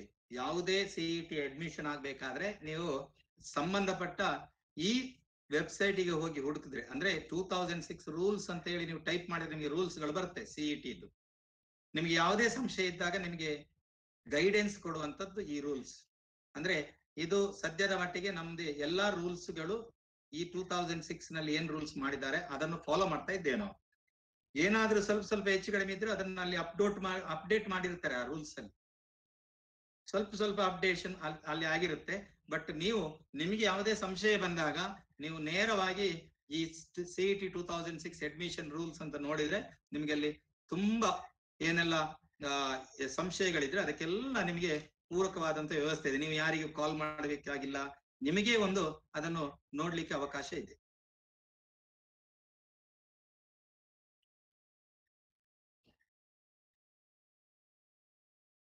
ನೆಕ್ಸ್ಟ್, ನಾನು ಆಗ ಒಂದು 50-50 ಅನುಪಾತ ಈ ರೇಷಿಯೋ ಗವರ್ಮೆಂಟ್ ಮತ್ತೆ ಮ್ಯಾನೇಜ್ಮೆಂಟ್ ಅಂತ ಹೇಳಿದೆ ನಾನು. ಅಂದ್ರೆ ಒಂದು 100 ಸೀಟ್ ಒಂದು ಕಾಲೇಜಲ್ಲಿ ಇದ್ರೆ ಅದರಲ್ಲಿ 50 ಸೀಟ್ ಪ್ರೈವೇಟ್ಗೆ ಅಂದ್ರೆ ಮ್ಯಾನೇಜ್ಮೆಂಟ್ಗೆ, 50 ಸೀಟ್ ಗವರ್ಮೆಂಟ್ಗೆ ಹೋಗ್ತದೆ ಅಂತ ಇದೆ. ಈ 50 ಸೀಟ್ ಅಂತ ಗವರ್ಮೆಂಟ್ಗೆ ಹೋಗ್ತಾ ಇಲ್ಲ, ಅದರಲ್ಲಿ ನಮಗೆ ರಿಸರ್ವೇಶನ್ ಅಂತ ಬರುತ್ತೆ. ರಿಸರ್ವೇಶನ್ ಅಂತ ಬರುತ್ತೆ. ಈ ಕ್ಯಾಟಗರೀಸ್ ನೋಡಿ, ರಿಸರ್ವೇಶನ್ ಅಂದ್ರೆ ಏನೆಲ್ಲ ಇದೆ ನೋಡಿ. ಇಲ್ಲಿ ಕೇವಲ ಒಂದು ಕಾಸ್ಟ್ ಅಲ್ಲಿ ರಿಸರ್ವೇಶನ್ ಇರುವುದಲ್ಲ. ನಿಮ್ಮಲ್ಲಿ ಯಾರೆಲ್ಲ ಪ್ರತಿಭಾವಂತರಿದ್ದೀರಿ ನೋಡಿ, ಅವರಿಗೆ ಬೇರೆ ಬೇರೆ ಟೈಪಿನ ರಿಸರ್ವೇಶನ್ ಇದೆ ನೋಡಿ. NCC ರಿಸರ್ವೇಶನ್ ಇದೆ, ಸ್ಪೋರ್ಟ್ಸ್ ರಿಸರ್ವೇಶನ್ ಇದೆ. ಸ್ಪೋರ್ಟ್ಸ್ಗೆ ರಿಸರ್ವೇಶನ್ ಇದ್ರೆ ಅಟ್ ಲೀಸ್ಟ್ ಸ್ಟೇಟ್ ಲೆವೆಲ್ ಇರ್ಬೇಕು, ಸ್ಟೇಟ್ ಲೆವೆಲ್ ಸರ್ಟಿಫಿಕೇಟ್ ಇರ್ಬೇಕು. ಅಟ್ ಲೀಸ್ಟ್ ಇದು, ಅದಕ್ಕಿಂತ ಹೆಚ್ಚಿದ್ರೆ ಯಾವ್ದಾಗ್ತದೆ ಇದು? ಅಟ್ ಲೀಸ್ಟ್ ಸ್ಟೇಟ್ ಲೆವೆಲ್, ನಮ್ಮ ಡಿಸ್ಟ್ರಿಕ್ಟ್ ಲೆವೆಲ್ ಸರ್ಟಿಫಿಕೇಟ್ ಎಲ್ಲ ಇಟ್ಕೊಂಡು ಹೋಗಿ ಆಗುದಿಲ್ಲ ಅದು. ಓಕೆ, ಸ್ಪೋರ್ಟ್ಸ್ ಅಲ್ಲಿ. ನೆಕ್ಸ್ಟ್ NCC ಅಲ್ಲಿ ನೀವು ಒಂದು B ಸರ್ಟಿಫಿಕೇಟ್ ಆದ್ರೂ ಮಾಡಿರ್ಬೇಕು. NCC ಅಲ್ಲಿ B ಸರ್ಟಿಫಿಕೇಟ್ ಅಂದ್ರೆ NCC ಅಲ್ಲಿ ಇದ್ದವರಿಗೆ ಗೊತ್ತುಂಟದು, ಅರ್ಥ ಆಗ್ತದೆ ನಾನು ಮಾತಾಡ್ತಿರೋದು. A ಸರ್ಟಿಫಿಕೇಟ್ ಇದೆ, B ಸರ್ಟಿಫಿಕೇಟ್ ಇದೆ, ಮತ್ತೆ C ಸರ್ಟಿಫಿಕೇಟ್ ಅಂತ ಇದೆ. ಸೊ PUC ಅಲ್ಲಿ C ಸರ್ಟಿಫಿಕೇಟ್ ಆಗುವಂತ ಅವಕಾಶ ತುಂಬಾ ಕಡಿಮೆ ಇರ್ತದೆ. B ಸರ್ಟಿಫಿಕೇಟ್ ಆಗುವಂತ ಅವಕಾಶ ಒಳ್ಳೇದಿರ್ತದೆ. ಸೊ ಆ B ಸರ್ಟಿಫಿಕೇಟ್ ಇದ್ದವರಿಗೆ NCC ಕೋಟಾದಲ್ಲಿ ನೀವು ಕ್ಲೈಮ್ ಮಾಡ್ಲಿಕ್ಕೆ ಆಗುತ್ತೆ. ಅಲ್ಲದೆ ನಿಮಗೆ ಸ್ಕೌಟ್ಸ್ ಮತ್ತೆ ಗೈಡ್ ಕೋಟಾ ಇರ್ತದೆ, ಸ್ಕೌಟ್ಸ್ ಗೈಡ್ ಕೋಟಾ, ಅದರಲ್ಲಿ ನೀವು ಸೀಟ್ ಕ್ಲೈಮ್ ಮಾಡ್ಲಿಕ್ಕೆ ಆಗುತ್ತೆ. ಇನ್ನು ರೂರಲ್ ಕೋಟಾ ಅಂತ ಹೇಳಿ ಒಂದಿರುತ್ತೆ. ನೀವು ಹಳ್ಳಿಯ ಶಾಲೆಯಲ್ಲಿ ಕಲಿತವರು ಅಂತ ಹೇಳಿ ಒಂದು ಕೋಟಾ ಇದೆ. ಕನ್ನಡ ಮೀಡಿಯಂ ಕೋಟಾ ಅಂತ ಒಂದಿದೆ. ಸ್ಪೆಷಲ್ ಕ್ಯಾಟಗರೀಸ್ ಇದೆಲ್ಲ, NCC ಸ್ಪೋರ್ಟ್ಸ್ ಇದೆಲ್ಲ ಸ್ಪೆಷಲ್ ಕ್ಯಾಟಗರಿ. ಇನ್ನು ಮಿಲಿಟರಿ ಕೋಟಾ ಇದೆ, ಸೈನಿಕರ ಕೋಟಾ ಇದೆ, ರಿಟೈರ್ಡ್ ಮಿಲಿಟರಿ ಕೋಟಾ ಇದೆ, ಎಕ್ಸ್ ಮಿಲಿಟರಿ ಕೋಟಾ ಇದೆ, ಎಕ್ಸ್ ಮಿಲಿಟರಿ ಕೋಟಾ ಬರ್ತದೆ. ಇನ್ನು ಪೊಲೀಸ್ ಮೆನ್ ಕೋಟಾ, ಪೊಲೀಸ್ಗೆ ಒಂದು ಬೇರೆ ಕೋಟಾ ಉಂಟು ಇಲ್ಲಿ CET ಅಲ್ಲಿ, ಪೊಲೀಸ್ ಮೆನ್ ಕೋಟಾ ಇದೆ. ಅಂದ್ರೆ ನೀವು ನೋಡಿ, ಇದು ರೂಲ್ 5 ಅಂತ ಇದೆ ನೋಡಿ. 2006 CET ನಾನು ಹುಡುಕಿ ಕೇಳಿದಲ್ಲ, ಅದರಲ್ಲಿ ರೂಲ್ 5 ಅಂತ ಇದೆ. ಆ ರೂಲ್ 5 ಅಲ್ಲಿ ಎಲ್ಲ ಕೋಟಾದ ಬಗ್ಗೆ ಏನು ಯಾವುದೆಲ್ಲ ವಿಭಾಗದಲ್ಲಿ ಸೀಟ್ಗಳಿದೆ ಅನ್ನೋ ಬಗ್ಗೆ ಒಂದು ಡಿಟೇಲ್ ಆಗಿ ನಮ್ಗೆ ಕೊಟ್ಟಿದ್ದಾರೆ ಅಲ್ಲಿ. ಓಕೆ, ಮುಂದೆ ಇದೆಲ್ಲ ಕೋಟಾಗಳ ಬಗ್ಗೆ ನಾವು ಈಗ ಮೊನ್ನೆ ಒಂದು CET ಬ್ರೋಚರ್ ಒಂದು ರಿಲೀಸ್ ಆಗಿದೆ. ಅದರಲ್ಲಿ ಈ ಬಾರಿ ಸ್ವಲ್ಪ ಕನ್ಫ್ಯೂಷನ್ ಇರೋದಕ್ಕೆ ಅವ್ರು ಕೊಟ್ಟಿಲ್ಲ. ಆದ್ರೆ ಪ್ರತಿ ಬಾರಿ ನಾವು ಏನ್ ಮಾಡ್ತೇವೆ, ಬ್ರೋಚರ್ ಅಲ್ಲಿ ಇದಕ್ಕೆ CET ಮ್ಯಾಟ್ರಿಕ್ಸ್, ಸೀಟ್ ಮ್ಯಾಟ್ರಿಕ್ಸ್ ಅಂತ ಹಾಕ್ತಾರೆ ಅವರು. ಅಂದ್ರೆ ಯಾವ ಕಾಲೇಜಲ್ಲಿ ಯಾವ ಕೋರ್ಸಿಗೆ ಎಷ್ಟೆಷ್ಟು ಸೀಟ್ಸ್ ಇದೆ, ಅದರಲ್ಲಿ ಜನರಲ್ ಮೆರಿಟ್ಗೆ ಎಷ್ಟು, NCCಗೆ ಎಷ್ಟು, ಮತ್ತೆ ಬೇರೆ ಯಾವ್ದೆಲ್ಲ ಕೋಟಾ ನಾನು ಹೇಳಿದೆ ಈಗ, ಕಾಸ್ಟ್ಗಳಿಗೆ SCಗೆ ಎಷ್ಟು, STಗೆ ಎಷ್ಟು, 2A ಎಷ್ಟು, 2B ಎಷ್ಟು, 3A ಎಷ್ಟು, 3B ಎಷ್ಟು, ಕ್ಯಾಟ್ 1 ಎಷ್ಟು, ಎಲ್ಲ ಕೋರ್ಸ್ಗಳಿಗೆ ಒಂದು ಕೋಟಾ, ಇದೆಲ್ಲ ಟೇಬಲ್ ಅಲ್ಲಿ ಇರ್ತದೆ. ಇದು ಈಗ ಈ ವರ್ಷಕ್ಕೆ ಏನ್ ಮಾಡಿದಾರೆ ಅಂದ್ರೆ, ಈಗ ಅದನ್ನು ಕೊಟ್ಟಿಲ್ಲ ಈ ವರ್ಷಕ್ಕೆ. ಆದ್ರೆ ಕೊಟ್ಟಿಲ್ಲ ಅಂದ್ರೆ ಅದು ಇಲ್ಲ ಅಂತಲ್ಲ, ಅದು ಇನ್ನು ಅದರ ಬಗ್ಗೆ ಸ್ವಲ್ಪ ಚರ್ಚೆ ಆಗ್ತಾ ಇದೆ. ಅದರ ಬಗ್ಗೆ ಒಂದು ಕೆಲವೇ ದಿನಗಳಲ್ಲಿ ಒಂದು ಪ್ರಕಟಣೆ ಬರ್ಲಿಕ್ಕಿದೆ. ಇನ್ನು ನಮಗೆ 2 ತಿಂಗಳು ಉಂಟಲ್ಲ ಸಿಇಟಿಗೆ, ಅದರಿಂದ ನಾವು ಅದರ ಬಗ್ಗೆ ಆಲೋಚನೆ ಮಾಡಬೇಕಾಗಿಲ್ಲ ಈಗ ಸದ್ಯಕ್ಕೆ. ಬಟ್ ಅಂತದೆಲ್ಲ ಕೋಟಗಳಿದೆ ಅಂತ ಹೇಳಿ ನಿಮಗೆ ನಾನು ಇನ್ಫಾರ್ಮೇಶನ್ ಮಾತ್ರ ಕೊಡ್ತಾ ಇದ್ದೇನೆ ಅಷ್ಟೇ. ಓಕೆ, ನೆಕ್ಸ್ಟ್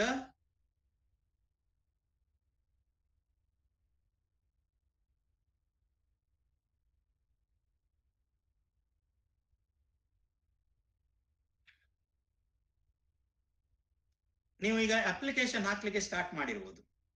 ಆದ್ರೆ ನೆನ್ಪಿಟ್ಟುಕೊಳ್ಳಿ, ಯಾವುದೇ ಅಪ್ಲಿಕೇಶನ್ ಹಾಕುವಾಗ ನೀವು ಡಾಕ್ಯುಮೆಂಟ್ ಸಬ್ಮಿಟ್ ಮಾಡ್ಲಿಕ್ಕೆ ಇಲ್ಲ. ಯಾವುದೇ ಡಾಕ್ಯುಮೆಂಟ್ಸ್ ಗಳನ್ನು ಸಬ್ಮಿಟ್ ಮಾಡ್ಲಿಕ್ಕೆ ಇಲ್ಲ. ಈಗ ಕ್ಯಾಟಗರಿ ಅಂತ ಹೇಳಿ ಒಂದು ಏನೋ ಕಾಸ್ಟ್ ಅಂತ ಹೇಳಿ ಒಂದು ಕಾಲಮ್ ಉಂಟು. ನೀವು ಪದ್ಮಶಾಲಿ ಶೆಟ್ಟಿಗಾರ್ ಎಲ್ಲ ಆದ್ರೆ ನೀವು 2A ಅಂತ ಹೇಳಿ ಫಿಲ್ ಮಾಡ್ಬೇಕಾಗುತ್ತೆ. ಕಾಸ್ಟ್ ಅಲ್ಲಿ 2A ಅಂತ ಫಿಲ್ ಮಾಡಿ ಪದ್ಮಶಾಲಿ ಅಂತ ಬರಿಬೇಕಾಗ್ತದೆ. ಪದ್ಮಶಾಲಿ ಅಂತ ಬರೆದು ಬ್ರಾಕೆಟ್ ಅಲ್ಲಿ ಶೆಟ್ಟಿಗಾರ್ ಅಂತ ಬರೆದ್ರೆ ಆಗ್ತದೆ. ಕೆಲವರಿಗೆ ಏನಾಗಿದೆ, ಇದರಲ್ಲಿ ಸ್ವಲ್ಪ ಸಮಸ್ಯೆ ಉಂಟು, ಇದನ್ನು ನೀವು ಚರ್ಚೆ ಮಾಡಿಕೊಳ್ಳಿ. ಬಟ್ ನೀವು 2A ಅಂತ ಬರೆಯುವುದು ತುಂಬಾ ಇಂಪಾರ್ಟೆಂಟ್. ನಿಮ್ಗೆ 2A ಸರ್ಟಿಫಿಕೇಟ್ ಸಿಗುತ್ತೆ. ಈ 2A ಸರ್ಟಿಫಿಕೇಟ್ ಅನ್ನು ಸಿಗ್ತದೆ ಅಂತ ಹೇಳಿ ಅದನ್ನು ಕೊಂಡೋಗಿ ಡಾಕ್ಯುಮೆಂಟ್ ಸಬ್ಮಿಟ್ ಮಾಡೋದಲ್ಲ ಎಲ್ಲಿ ಸಹ. ಈಗ ನಿಮಗೆ ಯಾವುದೇ ಡಾಕ್ಯುಮೆಂಟ್ ಸಬ್ಮಿಟ್ ಮಾಡ್ಲಿಕ್ಕೆ ಇಲ್ಲ. ನೀವು ಜಸ್ಟ್ ಅಪ್ಲಿಕೇಶನ್ ಫಾರ್ಮ್ ಅಲ್ಲಿ ಫಿಲ್ ಮಾಡೋದು ಮಾತ್ರ. ನಿಮಗೆ ಅಪ್ಲಿಕೇಶನ್ ಫಾರ್ಮ್ ಹೇಗೆ ಫಿಲ್ ಮಾಡೋದು ಇದರ ಬಗ್ಗೆ ಈ ಕಾರ್ಯಾಗಾರ ಮುಗಿದ ಮೇಲೆ ಒಂದು ಆಡಿಯೋ ಕ್ಲಿಪ್ ಎಲ್ಲರಿಗೂ ಬರ್ತದೆ. ಈ ಕಾರ್ಯಾಗಾರದಲ್ಲಿ ಭಾಗವಹಿಸಿದವರಿಗೆ ಎಲ್ಲರಿಗೂ ಒಂದು ಆಡಿಯೋ ಕ್ಲಿಪ್ ಬರ್ತದೆ. ಆ ಆಡಿಯೋ ಕ್ಲಿಪ್ ಅಲ್ಲಿ ಅಪ್ಲಿಕೇಶನ್ ಫಾರ್ಮ್ ಗಳನ್ನು ಹೇಗೆ ಭರ್ತಿ ಮಾಡಬೇಕು ಅನ್ನುವ ಬಗ್ಗೆ, ಅಂದ್ರೆ ನಾನಿಲ್ಲಿ ಸಮಯದ ಅಭಾವ ಆಗ್ತದೆ ಅಂತ ಹೇಳಿ ನಾನು ಈಗಾಗಲೇ ಅದನ್ನು ನಮ್ಮ ಮಹಾಸಭಾದ ಕಾರ್ಯದರ್ಶಿ ಅವರಿಗೆ ಕಳಿಸಿಕೊಟ್ಟಿದ್ದೇನೆ. ಅವರು ನಿಮಗೆ ಈ ಆಡಿಯೋ ಕ್ಲಿಪ್ ಅನ್ನು ಕಳಿಸುವಂತ ವ್ಯವಸ್ಥೆ ಮಾಡ್ತಾರೆ. ಮುಂದೆ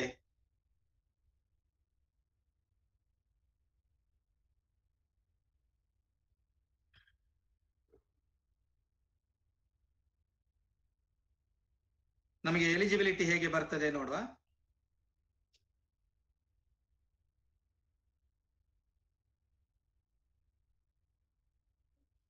Reservation seats in certain categories such as rural, Kannada medium, etc. Special categories NCC, sports ಇದೆಲ್ಲ ಯಾರಿಗೆ ಇದೆ ಕೇಳಿದ್ದು? ಕರ್ನಾಟಕ ಕ್ಯಾಂಡಿಡೇಟ್ಸ್ ಗೆ ಮಾತ್ರ. ಕರ್ನಾಟಕ ಕ್ಯಾಂಡಿಡೇಟ್ಸ್ ಬಿಟ್ಟು ಹೊರಗಿನವರಿಗೆ ಇಲ್ಲ. ಕರ್ನಾಟಕ ಕ್ಯಾಂಡಿಡೇಟ್ ಮಾತ್ರ. ಬಟ್ ಕರ್ನಾಟಕ ಕ್ಯಾಂಡಿಡೇಟ್ ಅನ್ನುವುದಕ್ಕೆ ಇಲ್ಲಿ ಕ್ಲಾಸ್ ಇದೆ.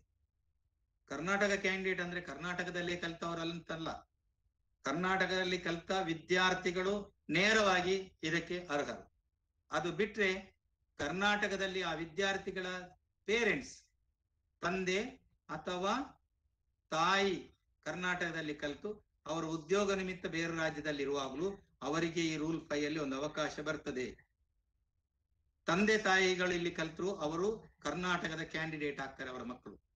ಇದು ರೂಲ್ 5 ಅಲ್ಲಿ ಹೇಳ್ತಾ ಉಂಟು ಇಂಥದ್ದೊಂದು ಕ್ಲಾಸ್, ನೆನ್ಪಿಟ್ಟುಕೊಳ್ಳಿ. ಆದ್ರಿಂದ ನೀವು ಕರ್ನಾಟಕದಲ್ಲಿ ಹೊರಗಿದ್ದವರು ನೀವು ನಿರಾಶೆ ಆಗ್ಬೇಕಾಗಿಲ್ಲ. ಆದ್ರೆ ಒಂದೇ ಒಂದು ಕಂಡೀಷನ್ ಇದೆ, ನೀವು ಕರ್ನಾಟಕದಿಂದ ಹೊರಗಡೆ ಇದ್ರೆ ವಿದ್ಯಾರ್ಥಿಗಳು, ತಂದೆ ತಾಯಿ ಇಲ್ಲೇ ಕಲ್ತಿದ್ದು ವಿದ್ಯಾರ್ಥಿಗಳು ಹೊರಗಡೆ ಇದ್ದಾಗ ನಿಮ್ಮನ್ನು ಹೊರನಾಡ ಕನ್ನಡಿಗರು ಅಂತ ಹೇಳ್ತಾರೆ. ಹೊರನಾಡ ಕನ್ನಡಿಗರಾಗ್ತಿರಿ ನೀವು. ಹೊರನಾಡ ಕನ್ನಡಿಗರಾದ್ರೆ ನಿಮಗೆ ಒಂದು ಪ್ರತ್ಯೇಕ ಪರೀಕ್ಷೆ ಇರುತ್ತದೆ, ಮತ್ತೊಂದು ಪರೀಕ್ಷೆ, ಕನ್ನಡ ಭಾಷಾ ಪರೀಕ್ಷೆ ಉಂಟು, ಕನ್ನಡ ಲ್ಯಾಂಗ್ವೇಜ್ ಎಕ್ಸಾಮ್. ಕನ್ನಡ ಭಾಷಾ ಪರೀಕ್ಷೆ ಒಂದು 50 ಮಾರ್ಕಿನ ಪರೀಕ್ಷೆ ಇದೆ. 50 ಮಾರ್ಕಿನ ಪರೀಕ್ಷೆ ಇದು. 50 ಮಾರ್ಕಲ್ಲಿ ನೀವೇನು ದೊಡ್ಡ ಅಂಕ ತೆಗಿಲಿಕ್ಕಿಲ್ಲ.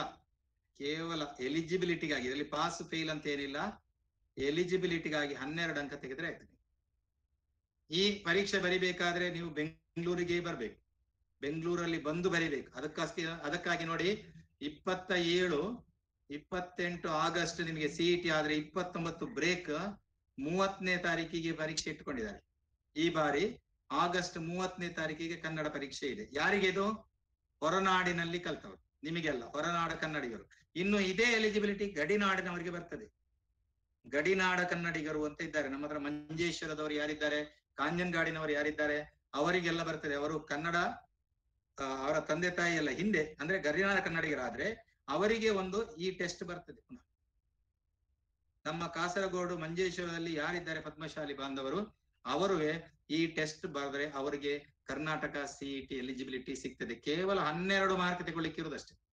12 ಮಾರ್ಕ್ ತಗೊಂಡು ಎಲಿಜಿಬಿಲಿಟಿ, ಪಾಸ್ ಫೇಲ್ ರ್ಯಾಂಕ್ಗೆಲ್ಲ ಏನ್ ಸಂಬಂಧ ಇಲ್ಲ. ಇದು ರ್ಯಾಂಕಿಗೆ ಇರೋದು physics chemistry mathematics, physics chemistry biology, ಅದು ಸಬ್ಜೆಕ್ಟ್ ಮಾತ್ರ. ಇದು ರ್ಯಾಂಕಿಗೆ ಇರುವಂತದಲ್ಲ, ಇದು ಎಲಿಜಿಬಿಲಿಟಿ ಕ್ರೈಟೀರಿಯಾ ಮಾತ್ರ. ಮುಂದೆ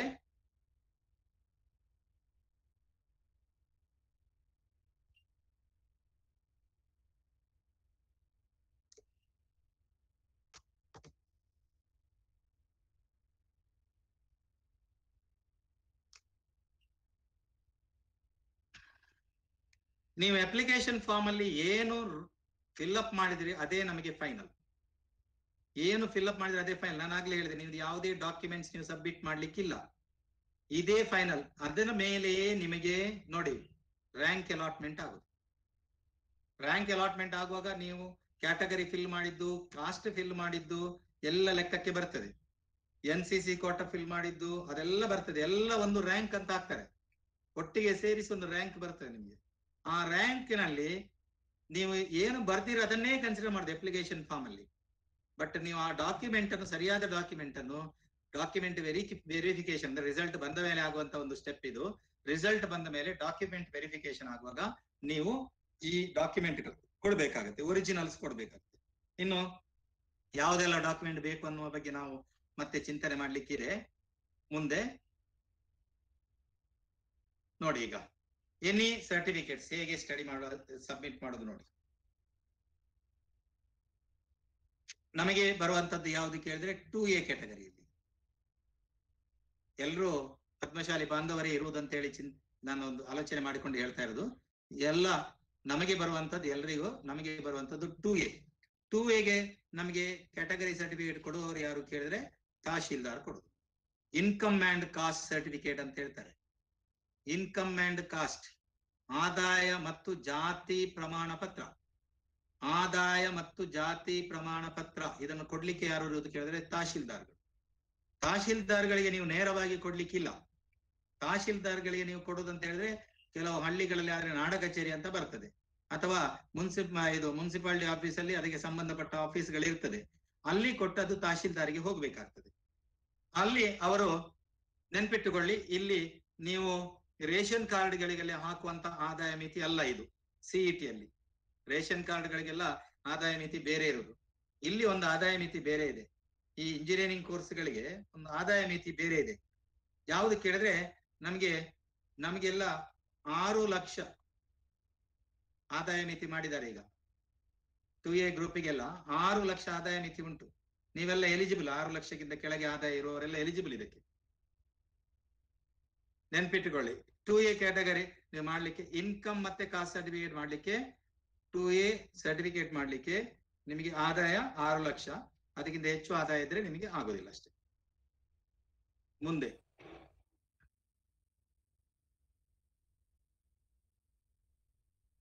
ಅದು ನಾನು ಆಗ್ಲೇ ಹೇಳಿದ್ದು, ನೀಡ್ ನಾಟ್ ಅಪ್ಲೋಡ್.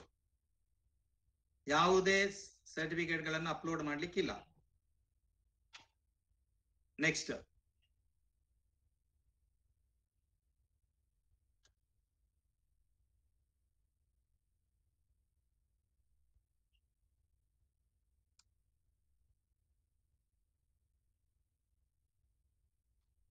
ಅದಕ್ಕೊಂದು ಕಾಸ್ಟ್ ಸರ್ಟಿಫಿಕೇಟ್ ಸಬ್ ಎನ್ಕ್ವೈರೀಸ್ ಅದೆಲ್ಲ ನೀವು ಕುಯ್ ಬೋರ್ಡ್ಗೆ ಮಾಡ್ಲಿಕ್ಕಿಲ್ಲ. ಇದು ಏನಿದ್ರು ನಿಮ್ಮದು ಪ್ರೈವೇಟ್ ವಿಷಯ ಅಂತ ತಗೊಳ್ಬೇಕು ನೀವು. ಅದನ್ನು ಅಲ್ಲಿ ನೀವು KEAಗೆಲ್ಲ ಕೇಳಲಿಕ್ಕಿಲ್ಲ, ಅದು ಯಾವುದೇ ರೀತಿಯಲ್ಲಿ ಅದಕ್ಕೆಲ್ಲ ರೆಸ್ಪಾನ್ಸಿಬಲ್ ಅಲ್ಲ. ಇನ್ನೊಂದು ಸ್ಪೆಷಲ್ ಕ್ಯಾಟಗರಿ ನೋಡಿ, ಯಾರಾದ್ರೂ ಇದ್ರೆ ಫಿಸಿಕಲಿ ಡಿಸೇಬಲ್ಡ್ ಕ್ಯಾಂಡಿಡೇಟ್ಸ್ ಇದ್ರೆ ಅವರು ಫಿಸಿಕಲಿ ಡಿಸೇಬಲ್ಡ್ ಅಂತ ಹೇಳಿ ಅಪ್ಲಿಕೇಶನ್ ಫಾರ್ಮ್ ಅಲ್ಲಿ ಹಾಕಬೇಕು.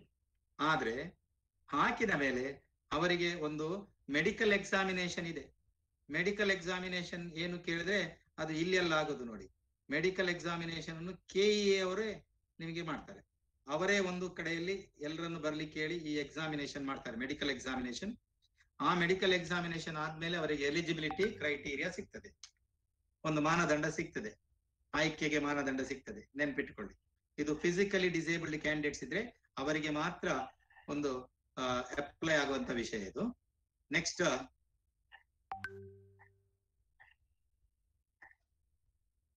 ಈ NCC ಮತ್ತೆ ಸ್ಪೋರ್ಟ್ಸ್ ಅಲ್ಲಿ ಸ್ಟಡಿ ಸರ್ಟಿಫಿಕೇಟ್ ಕೊಡ್ಲಿಕ್ಕೆ ಉಂಟು ನೋಡಿ. ಅವರು ಸ್ಟಡಿ ಸರ್ಟಿಫಿಕೇಟ್ ಕೊಡುವಾಗ ಅದರಲ್ಲಿ ನಿಮ್ಮ NCC ಯ ಬಗ್ಗೆ ಅವರು head of the institution mention ಮಾಡ್ಬೇಕು. ಅವರಲ್ಲಿ NCC ಅಲ್ಲಿ ಇದ್ರು, ಆಯ್ತಾ. ಈ ಸ್ಟಡಿ ಸರ್ಟಿಫಿಕೇಟ್ ನಾನು ಮುಂದೆ ಅದರ ಸರ್ಟಿಫಿಕೇಟ್ಸ್ ಬಗ್ಗೆ ಹೇಳಲಿಕ್ಕೆ ಉಂಟು, ಅವಾಗ ಅದರ ಬಗ್ಗೆ ಕರೆಕ್ಟ್ ಆಗಿ ಕ್ಲಿಯರ್ ಆಗಿ ಹೇಳ್ತೇನೆ.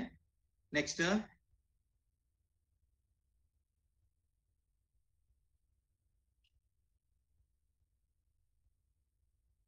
ಡಾಕ್ಯುಮೆಂಟ್ ವೆರಿಫಿಕೇಶನ್ ಟೈಮ್ ಅಲ್ಲಿ ನೀವು ಎಲ್ಲ ಜೆರಾಕ್ಸ್ ಗಳನ್ನು ಕೊಡ್ಬೇಕಲ್ಲಿ.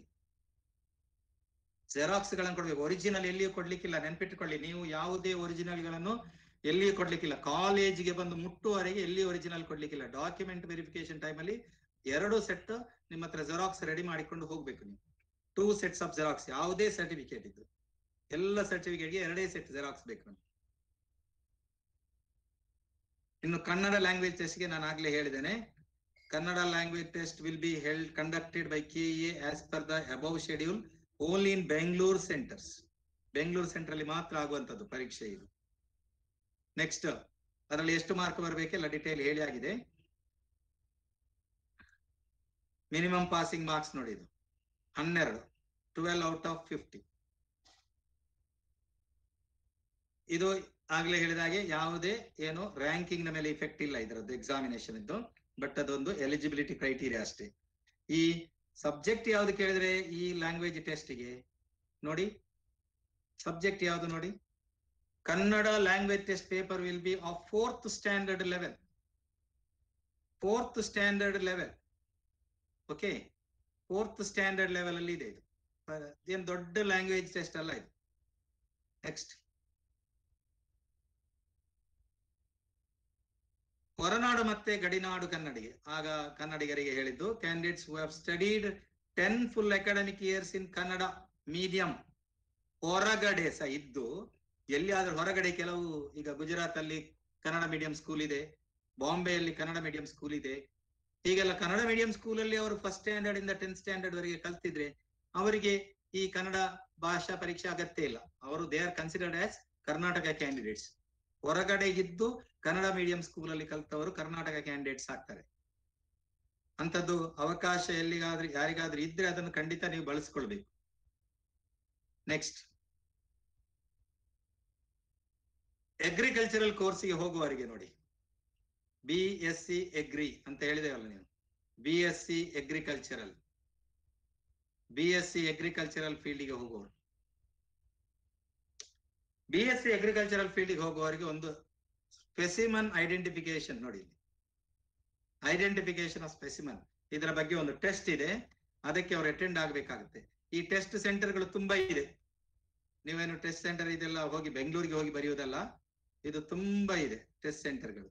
Minimum 50% marks in practical examination is required. ಮಾತ್ರ 50% ಮಾರ್ಕ್ಸ್ ತಗೊಳ್ಬೇಕು ಅವರು ಪ್ರಾಕ್ಟಿಕಲ್ ಎಕ್ಸಾಮಿನೇಷನ್ ಅಲ್ಲಿ.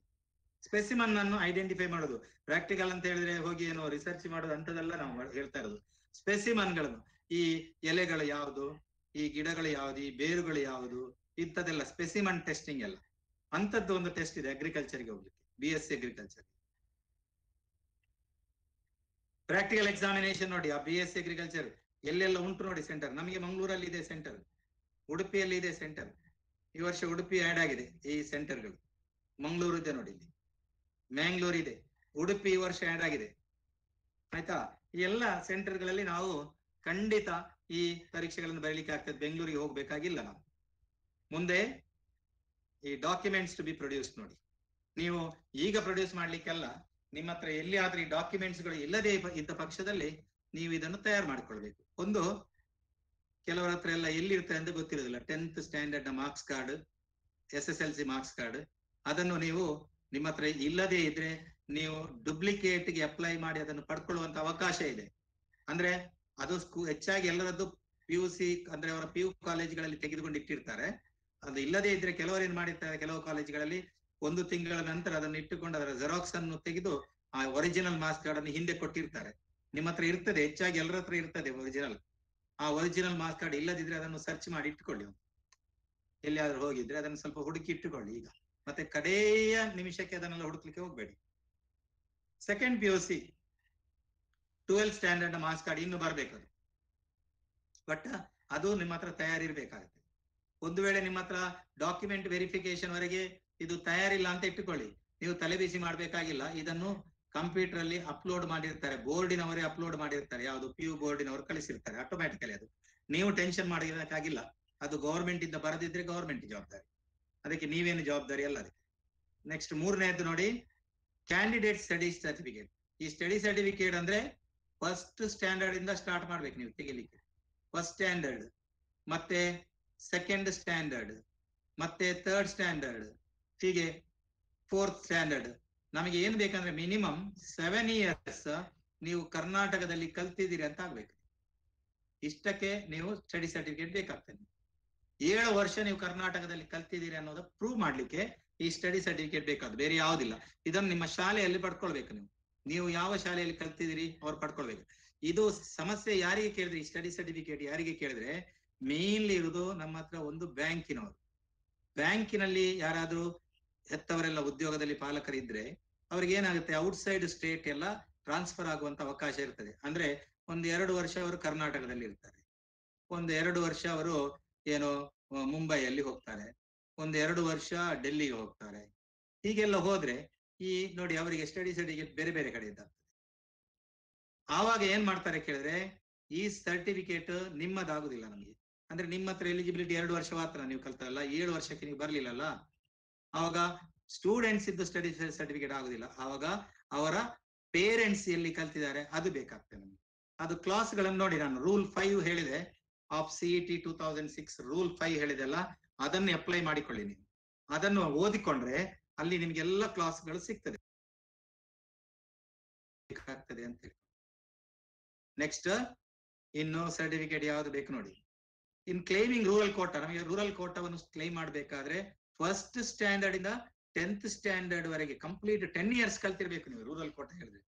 ಅದಕ್ಕೆ ನೀವು TC ಉಂಟಲ್ಲ, TC ಅಲ್ಲಿ ಅಲ್ಲಿ ಬರ್ದಿರ್ತಾರೆ ಒಂದು, this school belongs to rural area ಅಥವಾ this school belongs to urban area, ಹೀಗೆ ಬರ್ದಿರ್ತಾರೆ.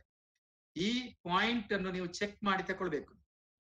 ಇನ್ನೊಂದು ಇಲ್ಲಿ ಕೆಲವರಿಗೆ ಇದೇ TC ಅಲ್ಲಿ ಇನ್ನೊಂದು ಬೇಕಾದ್ದು, ಈಸ್ ತುಳು ಸ್ಪೀಕಿಂಗ್ ಅಂತ ಹೇಳಿ ಒಂದಿರುತ್ತೆ, ಮದರ್ ಟಂಗ್ ಇಸ್ ತುಳು. ಕೆಲವರೆಲ್ಲ ಏನೇನೋ ಇದು ಯಾವಾಗ ಮತ್ತೆ ಹುಡುಕ್ತಾರೆ, ಯಾವಾಗ ಇಲ್ಲಿ ಕೇಳಿದಾಗ ಇದು ಒಂದು 2 ಕಾಲೇಜ್ಗಳಿದೆ ತುಳು ಕೋಟದವರದ್ದು ಕಾಲೇಜ್ ಕರ್ನಾಟಕದಲ್ಲಿ. ಇಲ್ಲಿ ದಕ್ಷಿಣ ಕನ್ನಡದಲ್ಲಿ ನೀವು ತುಳು ಸ್ಪೀಕಿಂಗ್ ಮೈನಾರಿಟಿ ಆದ್ರೆ ನಿಮಗೆ ಸ್ವಲ್ಪ ಸೀಟ್ಗಳನ್ನು ಅವ್ರು ಕೊಡ್ತಾರೆ. ನಿಟ್ಟೆಯಲ್ಲಿ ಇದೆ, ದೇರ್ಲಕಟ್ಟೆ ನಿಟ್ಟೆಯಲ್ಲೆಲ್ಲ ಈ ಅವಕಾಶ ಇದೆ ನಿಮಗೆ. ಅದು ನಿಮಗೆ TC ಅಲ್ಲಿ ಇದ್ರ ಬಗ್ಗೆ ಮೆನ್ಷನಿಂಗ್ ಬೇಕಾಗುತ್ತೆ. ಮುಂದೆ ಕನ್ನಡ ಮೀಡಿಯಂ ಕೋಟಾ ಆದ್ರೆ ಸ್ಟಡಿ ಸರ್ಟಿಫಿಕೇಟ್ ಫಸ್ಟ್ ಸ್ಟ್ಯಾಂಡರ್ಡ್ ಇಂದ 10th ಸ್ಟ್ಯಾಂಡರ್ಡ್ ಪುನಃ ಅದೇ ಕನ್ನಡ ಮೀಡಿಯಂ ಕೋಟಾ ಆದ್ರೆ ಬೇಕು. ಇದು ಯಾವುದು 10th ಸ್ಟ್ಯಾಂಡರ್ಡ್, ಇದು ರೂರಲ್ ಕೋಟಕ್ಕೆ ಒಂದು, ಅದು ಸಾಧಾರಣ ಸಿಮಿಲರ್ ಇರುತ್ತೆ. ಇದು ಎರಡಕ್ಕೆ ಸಾಧಾರಣ ಒಂದು ಡಾಕ್ಯುಮೆಂಟ್ ಅಲ್ಲಿ ನಡೀತದೆ. ಬಟ್ ಇದು ಇರ್ಬೇಕಾ, TC ಅಲ್ಲಿ ಮೆನ್ಷನ್ ಮಾಡಿರ್ಬೇಕು, ಈ ಸ್ಟಡಿಡ್ ಇನ್ ಕನ್ನಡ ಮೀಡಿಯಂ, ಇದು ಮೆನ್ಷನ್ ಆಗಿರುತ್ತೆ ಅಲ್ಲಿ. ನೆಕ್ಸ್ಟ್ ನೋಡಿ, ಇದು ನಮಗೆ ಯಾವುದು ರಿಸರ್ವೇಶನ್ಗೆ ಬರುವಂತದ್ದು. ನಮ್ಮದು ಯಾವುದು ಕೇಳಿದ್ರೆ 2A ಕ್ಯಾಟಗರಿ. 2A ಕ್ಯಾಟಗರಿಯಲ್ಲಿ ನೀವು ತಹಶೀಲ್ದಾರಿಂದ ನೀವು ಸರ್ಟಿಫಿಕೇಟ್ ಪಡ್ಕೊಳ್ಬೇಕಾಗುತ್ತೆ. Income and caste certificate, income and caste certificate ಅಂತ ಹೇಳ್ತಾರೆ ಅದಕ್ಕೆ. ಅಥವಾ ಕನ್ನಡದಲ್ಲಿ ಹೇಳೋದಾದ್ರೆ ಆದಾಯ ಮತ್ತು ಜಾತಿ ಪ್ರಮಾಣ ಪತ್ರ ಅದು ಬೇಕು. ಆದಾಯ ಪ್ರಮಾಣ ಪತ್ರ ಅಲ್ಲ, ಆದಾಯ ಪ್ರಮಾಣ ಪತ್ರ ಯಾವುದಕ್ಕೆ ಕೇಳಿದ್ರೆ ಅದು ರೇಷನ್ ಕಾರ್ಡ್ ಮಾಡ್ಲಿಕ್ಕೆ. ಜಾತಿ ಪ್ರಮಾಣ ಪತ್ರ ಯಾವ್ದು ಇಲೆಕ್ಷನ್ ಏನಿರ್ಲಿಕ್ಕೆ ಆಗ್ತದೆ. ಇದು ಆದಾಯ ಮತ್ತು ಜಾತಿ ಪ್ರಮಾಣ ಪತ್ರ ಬೇಕು ನಿಮಗೆ. ನೆಕ್ಸ್ಟ್ ಸಿಲೆಬಸ್ ಯಾವುದು ಎಕ್ಸಾಮಿಗೆ ಸಿಲೆಬಸ್ ಯಾವುದು ಕೇಳಿದ್ರೆ ನಮ್ಮದು ಫಸ್ಟ್ ಇಯರ್ ಮತ್ತೆ ಸೆಕೆಂಡ್ ಇಯರ್ PUC ಸಿಲೆಬಸ್ ಅಷ್ಟೇ, ಏನು ಸಿಲೆಬಸ್ ಬೇರೆ ಏನು ಇಲ್ಲ.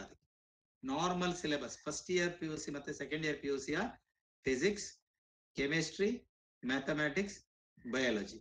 ಇದು NCERT ನಿಮ್ಮ ಹತ್ರ ಕೊಟ್ಟಿದ್ದಾರೆ ಟೆಕ್ಸ್ಟ್ ಬುಕ್ಗಳು, NCERT ಟೆಕ್ಸ್ಟ್ ಬುಕ್ಗಳು. ಅದರೊಟ್ಟಿಗೆ ಎಕ್ಸಾಂಪಲರ್ಸ್ ಅಂತ ಕೊಟ್ಟಿರ್ತಾರೆ, ಎಕ್ಸಾಂಪಲರ್ಸ್ ಅಂತ ಕೊಡಿ. ಇಷ್ಟು ನಿಮಗೆ ಇದ್ರೆ, ಇದೆಲ್ಲ ಇದ್ರೆ ನಿಮಗೆ ಪ್ರಿಪರೇಷನ್ ಮಾಡ್ಲಿಕ್ಕೆ ಆಗುತ್ತೆ. ಇಷ್ಟೇ ಮೆಟೀರಿಯಲ್ ಬೇಕಾದ್ದು. ಇದಕ್ಕಿಂತ ಹೊರಗೆಲ್ಲ ಕೇಳೋದಿಲ್ಲ. CET-ಗೆ ಕೇಳೋದಿಲ್ಲ, ಇನ್ನು ನೀಟಿಗೆ ಆಗುವಾಗ ಕೇಳ್ತಾರೆ ಸ್ವಲ್ಪ, ಇದಕ್ಕಿಂತ ಹೊರಗಿರ್ತದೆ. JEE ಆದ್ರೆ ತುಂಬಾ ಹೊರಗಿರ್ತದೆ. Okay, next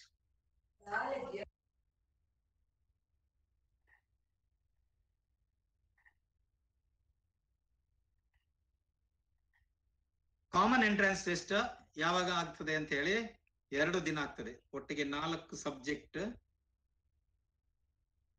2 days. ಒಂದು ದಿನ ಫಸ್ಟ್ ಡೇ ಏನಿರುತ್ತೆ ಕೇಳಿದ್ರೆ, first day morning biology, afternoon ನಿಮಗೆ ಕೆಮಿಸ್ಟ್ರಿ ಇರ್ತದೆ, ಅಥವಾ ಆ ದಿವಸ ಹೆಚ್ಚಾಗಿ ಮ್ಯಾಥ್ಸ್ ಇರ್ತಾರೆ. ಈ ವರ್ಷವು ಮ್ಯಾಥ್ಸ್ ಇಟ್ಕೊಂಡಿದ್ದಾರೆ. ನೆಕ್ಸ್ಟ್ ಡೇ ಫಿಸಿಕ್ಸ್ ಮತ್ತೆ ಕೆಮಿಸ್ಟ್ರಿ. 2ನೇ ದಿನ ಸೆಕೆಂಡ್ ಡೇ 2 ದಿನ ಪರೀಕ್ಷೆ ಇರ್ತದೆ. ಇದು ಮಾರ್ನಿಂಗ್ ಬಯೋ, ಆಫ್ಟರ್ನೂನ್ ಮ್ಯಾಥ್ಸ್. 2ನೇ ದಿನ ಮಾರ್ನಿಂಗ್ ಫಿಸಿಕ್ಸ್, ಆಫ್ಟರ್ನೂನ್ ಕೆಮಿಸ್ಟ್ರಿ. ಇದು ಈ ವರ್ಷ 27th ಮತ್ತೆ 28th ಆಫ್ ಆಗಸ್ಟ್ಗೆ ಈ 2 ದಿನ. 29th ಬ್ರೇಕ್ ಇರುತ್ತೆ. 30th ಬೆಂಗಳೂರಲ್ಲಿ ಕನ್ನಡ ಟೆಸ್ಟ್ ಇರುತ್ತೆ, ಆಪ್ಟಿಟ್ಯೂಡ್ ಟೆಸ್ಟ್ ಅಂತ ಹೇಳ್ತಾರೆ. ನೆಕ್ಸ್ಟ್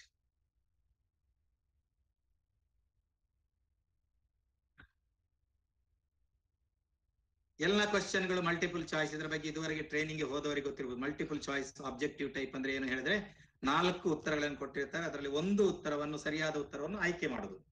ಇದರಲ್ಲಿ ಯಾವುದೇ ನೆಗೆಟಿವ್ ಮಾರ್ಕಿಂಗ್ ಇಲ್ಲ, ನೆಗೆಟಿವ್ ವ್ಯಾಲ್ಯೂಯೇಷನ್ ಇಲ್ಲ, ರಾಂಗ್ ಆನ್ಸರ್ಗಳಿಗೆ ಮಾರ್ಕ್ ಕಳೀಲಿಕ್ಕಿಲ್ಲ. ಎಲ್ಲವೂ ಒಂದು ಪ್ರಶ್ನೆಗೆ ಸರಿಯಾದ್ರೆ 1 ಮಾರ್ಕ್, ಕಳೆದ್ರೆ ಕಳೀಲಿಕ್ಕಿಲ್ಲ, 0 ಕಳೀಲಿಕ್ಕೆ. ಸರಿಯಾ? 60 ಕ್ವಶನ್ ಇರುತ್ತೆ. 60 ಕ್ವಶನ್ ಇರುತ್ತೆ ಒಂದೊಂದು ಸಬ್ಜೆಕ್ಟ್ ಅಲ್ಲಿ. 60 ಕ್ವಶನ್ ನೋಡಿ. ಈ ವರ್ಷದ ಇಂಪಾರ್ಟೆಂಟ್ ಡೇಟ್ಸ್ ಆಫ್ ಎಕ್ಸಾಮಿನೇಷನ್ ನೋಡಿ. ಅಡ್ಮಿಟ್ ಕಾರ್ಡ್ ಆಗಸ್ಟ್ಗೆ ಬರ್ತದೆ. ಎಕ್ಸಾಮಿನೇಷನ್ ನೋಡಿ 28, 29 ಆಗಸ್ಟ್, 30th ಇದು 27th ಇಂದ ಇದು 30th ಆಗಸ್ಟ್ಗೆ ಏನು ಆಪ್ಟಿಟ್ಯೂಡ್ ಟೆಸ್ಟ್ ಇದೆ. ಇನ್ನು ರಿಸಲ್ಟ್ ಯಾವಾಗ ಬರ್ತದೆ ನೋಡಿ, ಆನ್ಸರ್ ಕೀ ಕೊಡ್ತಾರೆ ಅಂತ ಹೇಳಿದ್ದಾರೆ. ಇದೆಲ್ಲ ನಾವು ಬೋರ್ಡಿನವ್ರು ಏನ್ ಕೊಟ್ಟಿದ್ದಾರೆ ಅದೇ ಡೇಟ್ ಅನ್ನು ಹೇಳಿದ್ದಾರೆ. ಇಲ್ಲಿ ಒಂದು ಮಿಸ್ಟೇಕ್ ಆಗಿದೆ, ಅವರದ್ದು ಪ್ರಿಂಟಿಂಗ್ ಎರರ್ ಇದೆ. 27th 28th ಆಗ್ಬೇಕು, ಅದು ಉಲ್ಟಾ ಬೆಲ್ಟ್ ಆಗಿದೆ ಡೇಟ್. ಆಯ್ತಾ? ಓಕೆ, ಅದು ಅವರೇ ಕೊಟ್ಟದ್ದನ್ನು ನಾನಿಲ್ಲಿ ಅನೌನ್ಸ್ ಮಾಡಿದ್ದೇನೆ ಅಷ್ಟೇ. Next exam pattern.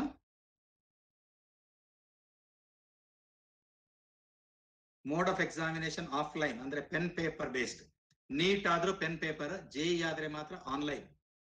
ಜೆಇ ಅಲ್ಲಿ ಈಗಾಗಲೇ ಕೆಲವರು 2 ರೌಂಡ್ 2 ಸುತ್ತು ಮುಗಿಸಿದ್ದಾರೆ. ಇನ್ನು 2 ಸುತ್ತು ಪರೀಕ್ಷೆ ಇದೆ. ಜೆಇ 2 ಸುತ್ತು ಪರೀಕ್ಷೆ ಇದೆ. JEE ಇನ್ನು ನಿಮಗೆ ಅಪ್ಲೈ ಮಾಡ್ಲಿಕ್ಕೆ ಆಗುತ್ತೆ. ಇದುವರೆಗೆ ಅಪ್ಲೈ ಮಾಡಿ 2 ಸುತ್ತು ಬರೆದವರಿಗೆ ಓಕೆ, ಬರದೇ ಇದ್ರು ಓಕೆ.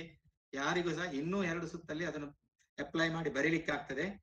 ಅದರಲ್ಲಿ ಅತ್ಯುತ್ತಮವಾದಂತಹ ಅಂಕಗಳನ್ನು ಅವರು ತೆಗೆದುಕೊಳ್ತಾರೆ ಅಷ್ಟೇ. ಇಲ್ಲಿ types of question objective, total number of question 180 ಯಾವುದಕ್ಕೆ, PCMಗೆ ಅಥವಾ 180 PCBಗೆ. ಒಟ್ಟಿಗೆ PCMB ತಕೊಂಡ್ರೆ ಅದು 240 ಆಗುತ್ತೆ. ನಿಮ್ಗೆ 240 ಮಾರ್ಕ್ ಅನ್ನು ಎಲ್ಲಿಯೂ ಕನ್ಸಿಡರ್ ಮಾಡೋದಿಲ್ಲ. 180 ಮಾರ್ಕ್. ಒಂದು ಇಂಜಿನಿಯರಿಂಗ್ ಲೆವೆಲ್ಗೆ ಲೈನ್ಗೆ ಹೋಗುದಾದ್ರೆ PCM, ಮೆಡಿಕಲ್ ಸ್ಟ್ರೀಮ್ಗೆ ಹೋಗುದಾದ್ರೆ PCB. ಇದರ 180 ಅಂಕಗಳು. ಸೊ ಅದರಲ್ಲಿ 60 for each subject, 60 for each subject. Chemistry maths, ಏನು ಫಿಸಿಕ್ಸ್ ಕೆಮಿಸ್ಟ್ರಿ ಮ್ಯಾಥ್ಸ್ ಅಥವಾ physics chemistry biology. Okay, duration of exam ಎಷ್ಟಿರುತ್ತೆ ಕೇಳಿದ್ರೆ 1 hour 20 minutes, ಒಟ್ಟಿಗೆ 80 minutes ಫಾರ್ ಈಚ್ ಪೇಪರ್. ಒಂದೊಂದು ಪೇಪರ್ಗೆ 80 ನಿಮಿಷ. 80 ನಿಮಿಷ ಅಂತ ಹೇಳಿದ್ರೆ ನೀವು ನೆನ್ಪಿಟ್ಟುಕೊಳ್ಳಿ, 80 ನಿಮಿಷ ಅಂತ ಹೇಳಿದ್ರೆ ಅದರಲ್ಲಿ ಒಂದು 10 ನಿಮಿಷ ನಿಮ್ಮ ಡಿಟೇಲ್ಸ್ ಫಿಲ್ ಮಾಡ್ಲಿಕ್ಕೆ ಇರುತ್ತೆ. OMR ಶೀಟ್ ಅಂತ ಕೊಡ್ತಾರೆ. ಪೆನ್ ಪೇಪರ್ ಅಂದ್ರೆ ಸುಮ್ಮನೆ ಯಾವ್ದಾದ್ರು ಪೇಪರ್ ಅಲ್ಲ, OMR ಪೇಪರ್ ಕೊಡ್ತಾರೆ. ಅದಕ್ಕೆ ನಿಮ್ಗೆ ಫಿಲ್ ಮಾಡ್ಲಿಕ್ಕೆ ಒಂದು 10 ನಿಮಿಷ ಹೋಗುತ್ತೆ. ಇನ್ನು 70 ನಿಮಿಷ ಮಾತ್ರ ನಿಮ್ಗೆ ಉಳಿದು. ಇನ್ನು 70 ನಿಮಿಷದಲ್ಲಿ 60 ನಿಮಿಷ ಪರೀಕ್ಷೆಗೆ ಆಗ್ತದೆ. ಒಂದು 10 ನಿಮಿಷ ಆದ್ರೂ ಅಲ್ಲಿ ಓವಲ್ಸ್ ಶೇಡಿಂಗ್ ಅಂತ ಇರುತ್ತೆ. ಈ ಓವಲ್ಸ್ ABCD ಅನ್ನು ಶೇಡ್ ಮಾಡುದು ಅಂತ ಇರ್ತದೆ. ಇದಕ್ಕೆ 60 ಕ್ವಶನ್ಗೆ ಒಂದು 10 ನಿಮಿಷ ಆದ್ರೂ ಹೋಗ್ತದೆ. ನಿಮಗೆ ಒಂದು 60 ನಿಮಿಷ ಮಾತ್ರ ಬರೀಲಿಕ್ಕೆ ಸಿಗುವಂತದ್ದು. Okay, next question paper. ನೀವು ಪ್ರೀವಿಯಸ್ ಇಯರ್ ನ ಸ್ಯಾಂಪಲ್ ಕ್ವಶನ್ ಪೇಪರ್ ಯಾವ್ದು ಕೇಳಿದ್ರೆ ಪ್ರೀವಿಯಸ್ ಇಯರ್ ಕ್ವಶನ್ ಪೇಪರ್ ನೋಡ್ಬೇಕು. ಒಂದು ಕಳೆದ 5 ವರ್ಷದ್ದು ಕ್ವಶನ್ ಪೇಪರ್ ಗಳನ್ನು ನೋಡಿ. 5 years, last 5 years question paper ಗಳನ್ನು ನೋಡಿದ್ರೆ ನಿಮಗೆ ಒಂದು ಕ್ವಶನ್ ಪೇಪರ್ ನ ಐಡಿಯಾ ಸಿಗುತ್ತೆ. ಮತ್ತೆ ನೆನ್ಪಿಟ್ಟುಕೊಳ್ಳಿ, ತುಂಬಾ ಪ್ರಶ್ನೆಗಳು ಕಳೆದ 5 ವರ್ಷದ ಪ್ರಶ್ನೆಗಳು ಏನಾಗ್ತದೆ ಕೇಳಿದ್ರೆ ರಿಪೀಟ್ ಆಗ್ತದೆ. ಪ್ರಶ್ನೆಗಳು ಕಳೆದ 5 ವರ್ಷದ ಪ್ರಶ್ನೆಗಳು ಅಲ್ಲಲ್ಲಿ ರಿಪೀಟ್ ಆಗ್ತದೆ. ಮತ್ತೆ ರಿಪೀಟ್ ಆಗುದಂದ್ರೆ ಸೇಮ್ ಕ್ವಶನ್ ರಿಪೀಟ್ ಆಗ್ತದೆ ಅಂತಲ್ಲ, ಜಸ್ಟ್ ನಂಬರ್ ಗಳನ್ನು ಚೇಂಜ್ ಮಾಡಿಕೊಂಡು ಅದನ್ನೇ ತಿರುಗಿಸಿ ಕೇಳುವಂತದ್ದು. ಇಂಥದ್ದೆಲ್ಲ ಅವಕಾಶಗಳೇ ತುಂಬಾ ಇರುವುದು. ಆದ್ರಿಂದ ನಿಮಗೆ ಒಂದು ಪ್ರೀವಿಯಸ್ ಇಯರ್ ನ 5 ವರ್ಷದ ಪ್ರಶ್ನೆಗಳ ಪತ್ರಿಕೆಗಳನ್ನು ಅಭ್ಯಾಸ ಮಾಡಿದ್ರೆ ನಿಮಗೆ ಅನುಕೂಲ ಆಗ್ತದೆ. ಇದು ಇವತ್ತಿನ ಈ ಒಂದು ಕಾರ್ಯಾಗಾರ ಸರಿಸುಮಾರು 1.25 ಗಂಟೆ ನಿಮ್ಮ ಅವಕಾಶವನ್ನು, ನಿಮ್ಮ ಸಮಯವನ್ನು ನಾನು ತೆಗೆದುಕೊಂಡಿದ್ದೇನೆ. ಅವಕಾಶವನ್ನು ಕೊಟ್ಟದ್ದಕ್ಕಾಗಿ ನಾನು ಧನ್ಯವಾದಗಳನ್ನು ಸಮರ್ಪಿಸ್ತಾ ಇದ್ದೇನೆ. ಇದೀಗ